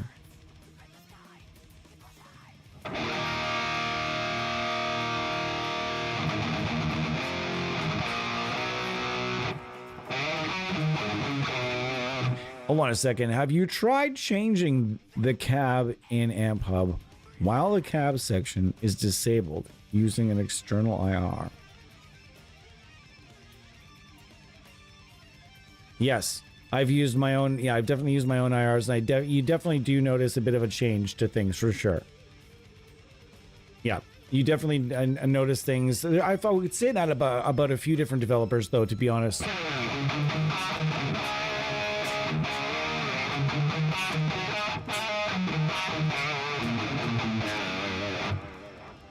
I really like the way this sounds, guys. I like this guitar as well. It's too bad I'm not able to get it just nailed up.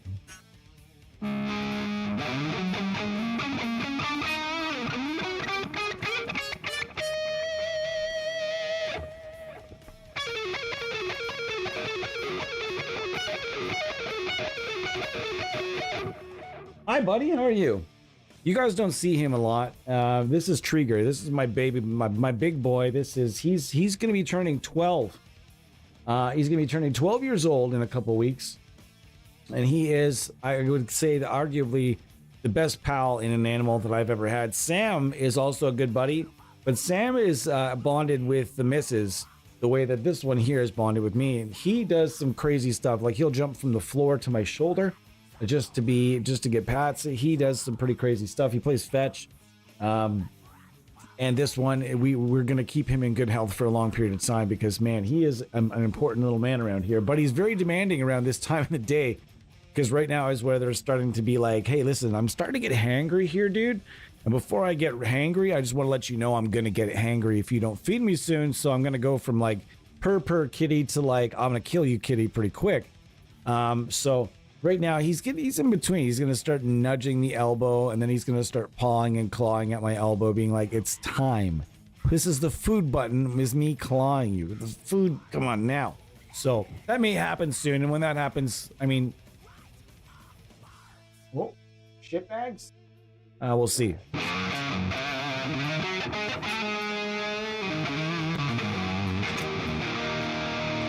A little out now. Oh, what do we got here? Oh no, it's not. It's fine. It's just the neighbor's kids running in the playground, or in the parking lot. We're good. You might be thinking it's kind of early for like the crackheads and the crazy people to be out, but no, man, they're out all day around here. Occasionally, I smoke weed on my porch, and gosh, I see some things, and they don't have anything. They don't want nothing to do with me because I'm just sitting on my porch. They don't want to bother. They don't want to bother other people. They just don't get between them and their on their mission for inebriation.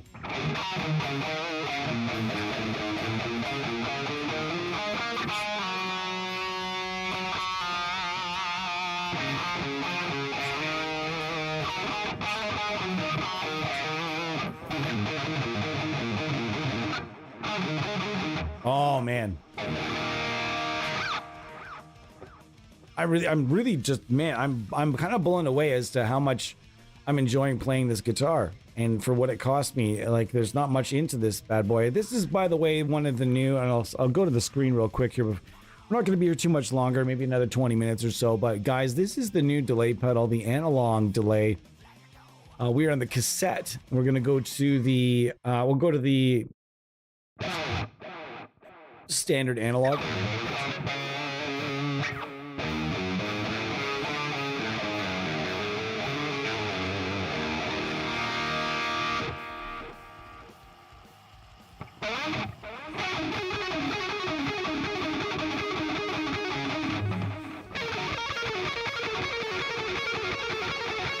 I don't have lead licks, guys.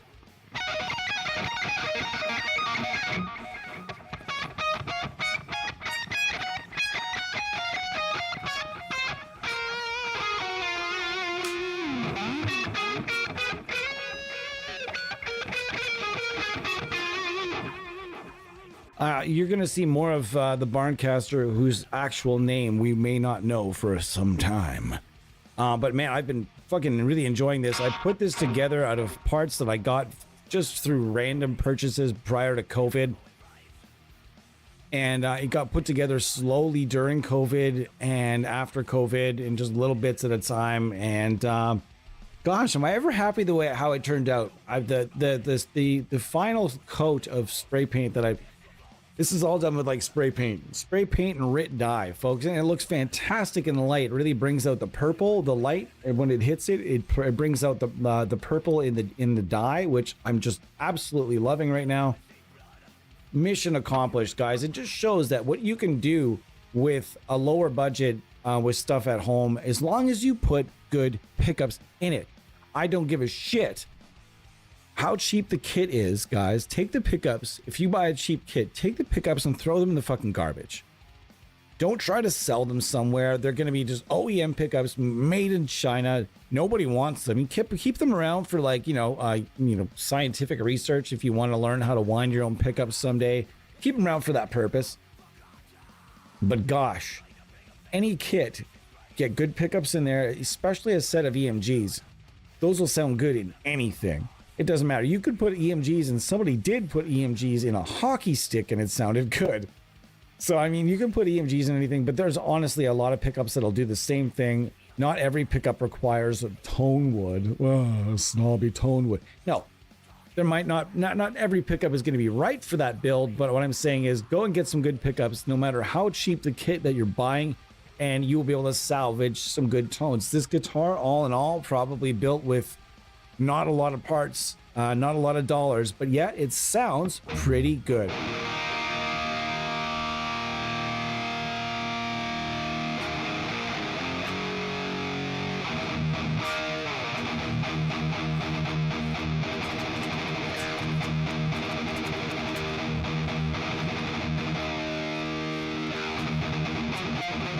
Let's go to the red channel while we're here.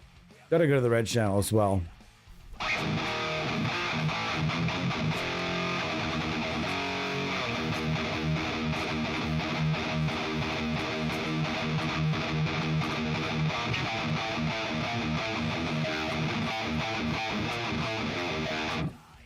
We go back here for a second.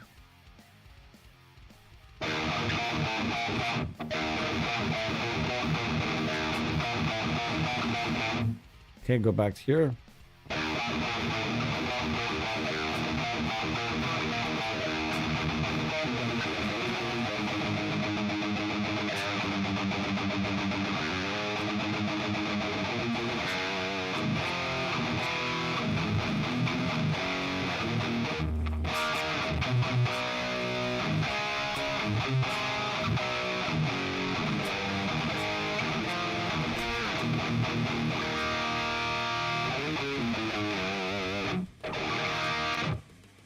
Hey buddy, how's it going? How are you? Doing good? No? Alright. He's not talking to me. Usually he's quite chatty, this one. It's serious.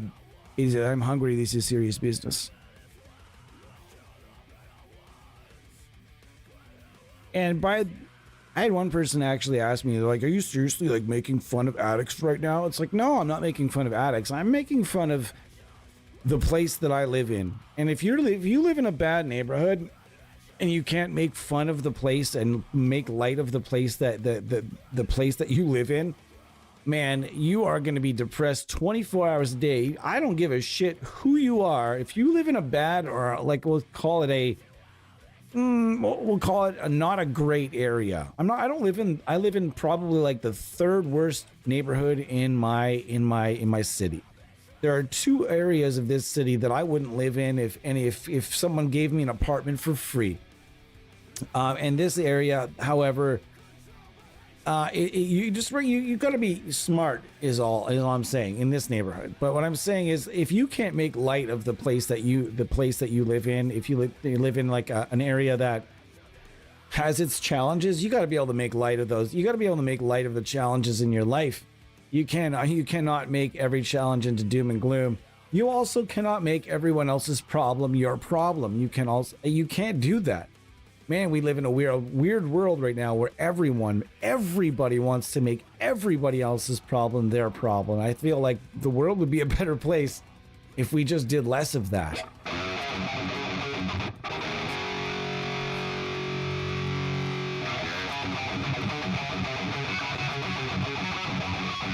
Oh my God, that was butchered.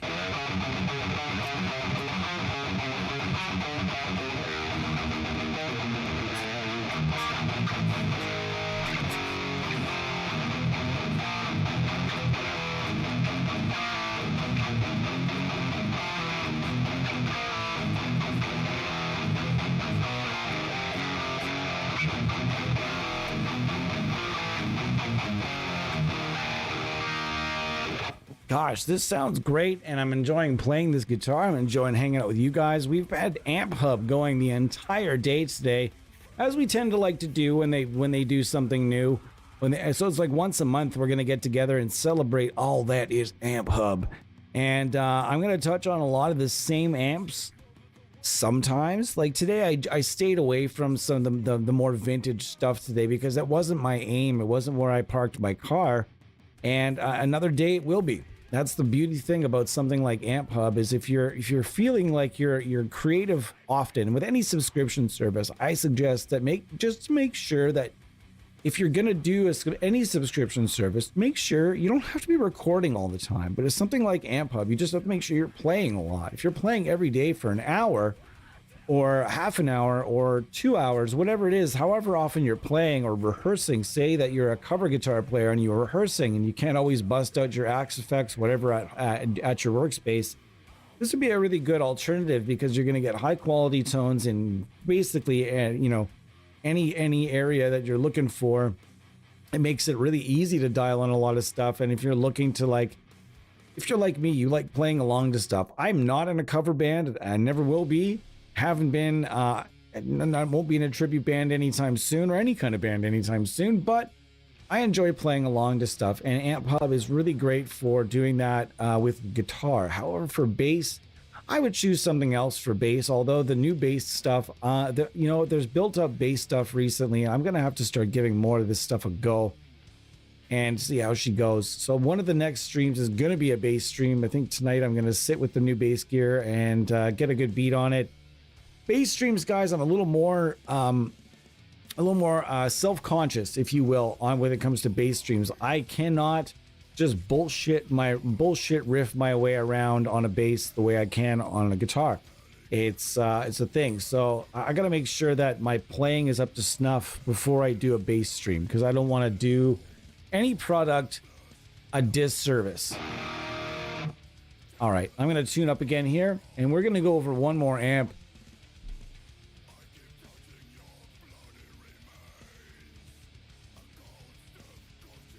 Barb.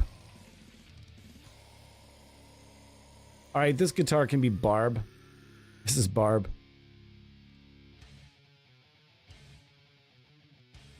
But Barb isn't the name. I think the first name. I mean, Barb's on the farm. Yeah, I mean, Barb seems like a lady that could work in a barn.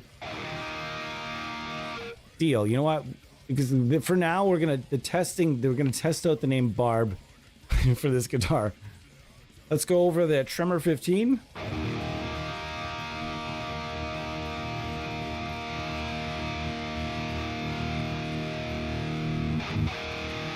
This thing sounds great, by the way.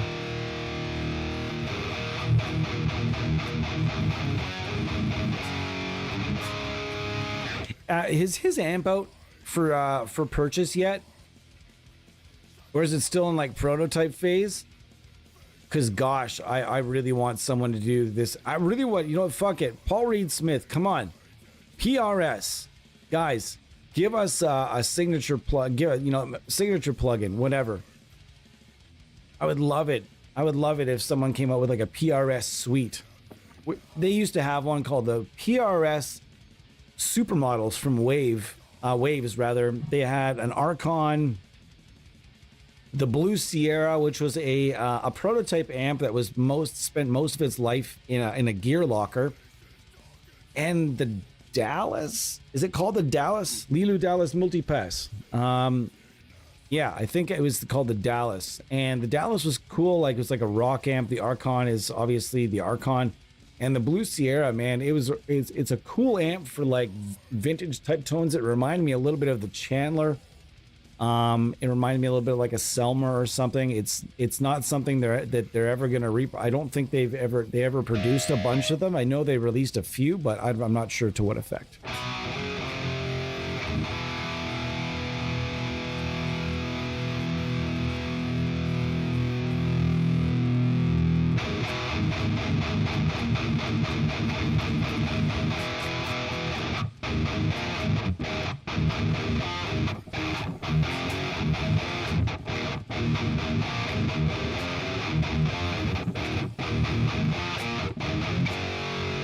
Once again, the riff, if anybody guessed it earlier, I'm not sure.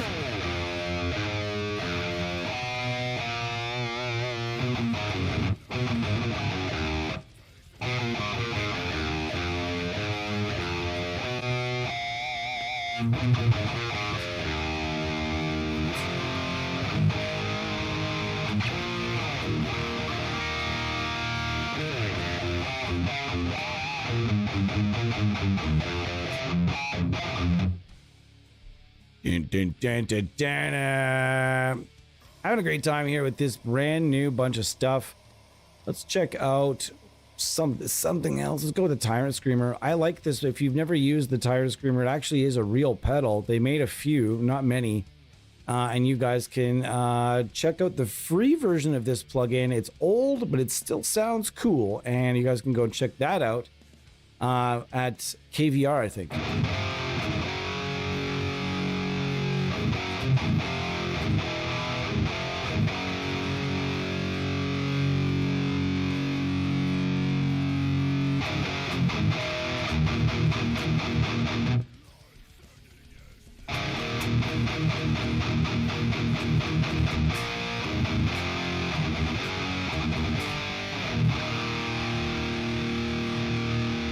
Okay, so the boost is only for the clean channel. I forgot.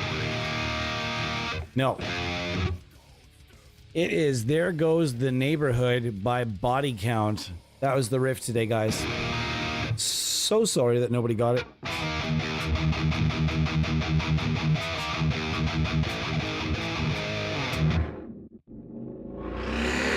Wow. Midlife crisis.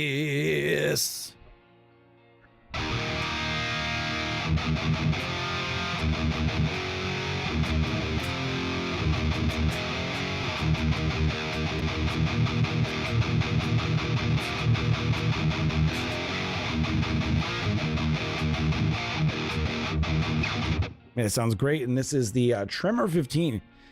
And this is the Mark Tremonti Signature 15. It's like a lunchbox amp. The thing sounds great, and it sounds good in its real form too. This thing doesn't fuck around. This thing it sounds pretty brutal. Not sure if his brand new amp is out or not yet though. I can't wait. Anthony Lavoie, what's going on, dude? You're jumping in just as we're jumping out, unfortunately.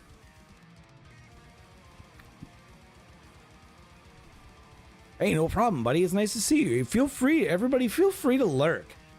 I understand. Like, no one's just going to sit there for 3 hours engaged in a conversation. Feel free to come and go. Say things as you can, and just drop in and say hi once in a while. It's no problem with me.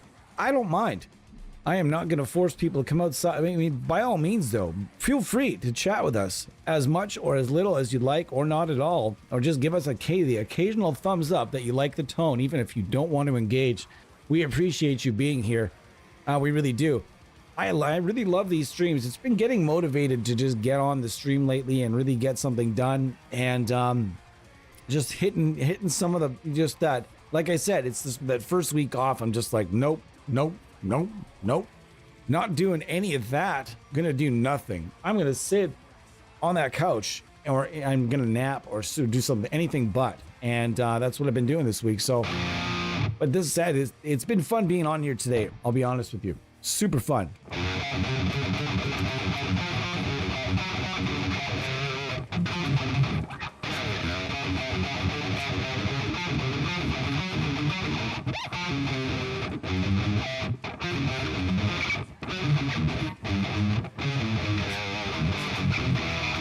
Yeah. Really enjoying this. I've always enjoyed this plugin, and since the day it came out when it only had like 8 amps, and everyone's like, that's not gonna work. They're never gonna be able to put out new gear every month. It's impossible. And you know, there are many developers out there that have claimed things that they didn't do. I myself claimed things that I didn't do. We've all claimed things and not done them, but STL AmpHub has not done that. They've claimed it, and they have just stuck with it every damn step of the way. And I really appreciate that about them. It's been wonderful to see STL AmpHub grow. Thank you so much for letting them having them let me check out the subscription bundle every month. I appreciate you guys. Thanks so much to James, Fetty, Carlo. You guys are all amazing people. Sonny as well. I've known the people over at STL for a long time, ever since they opened their doors, and I've known the guys from Ignite Amps for a very long time, and they're wonderful people. They do wonderful work, and they're awesome people. It's one of those companies that anytime they do something new, I go, Gotta try that. And I can't wait to try it. Every time they do something new, I just cannot wait to get my mitts on it and try it out for you guys. So today, the verdict is I really like the new stomps. I can't see myself using them all that often, but that's me. Okay, I don't use post effects all that often. I'm going to use a nice delay for solos and cleans. I also like a nice chorus on cleans. I don't really care for tremolo myself, but that's me. If you like tremolo, this one sounds like a gooder, and I think you'll enjoy it. Me, well, I think I'll be okay without the tremolo, but it's nice to have and not need, the need and not have inside the box, especially when you're trying to do something all inside the same box. Thank you guys so much. I honestly appreciate you guys. I appreciate your time. Thank you so much for being here. Saying, hey man, you know what, Anthony, we do a lot of our streaming a little bit too early for the North American folks to really, especially the folks out west, to lay into a stream. I totally get it. I totally get it. I'm going to be trying to stream at some different times in the day so that everybody's going to get a chance to kind of watch some of the content. But thank you so much for being here. Thank you all for being here today. Whether you're staff or not staff, or you're watching this after the fact, thank you so much. And thank you so much to everybody for making your comments positive in all the comment sections. You can be an asshole if you want. I'm just going to take it out. I'm not going to let anybody kind of fuck up that kind of stuff that we've got going on. Happy to debate with people, happy to talk to people about stuff, discuss things in an adult fashion. Disagreeing is okay, although people seem to have lost the ability to disagree maturely these days. I'm perfectly capable of it when it comes to the realm of amp sims. I'm happy to talk to you all about things and see your side of and you see your point of view as well. I'm never one to just shut people down and say you're nuts, I'm not listening to you. So everybody here, we always want to hear what you have to say.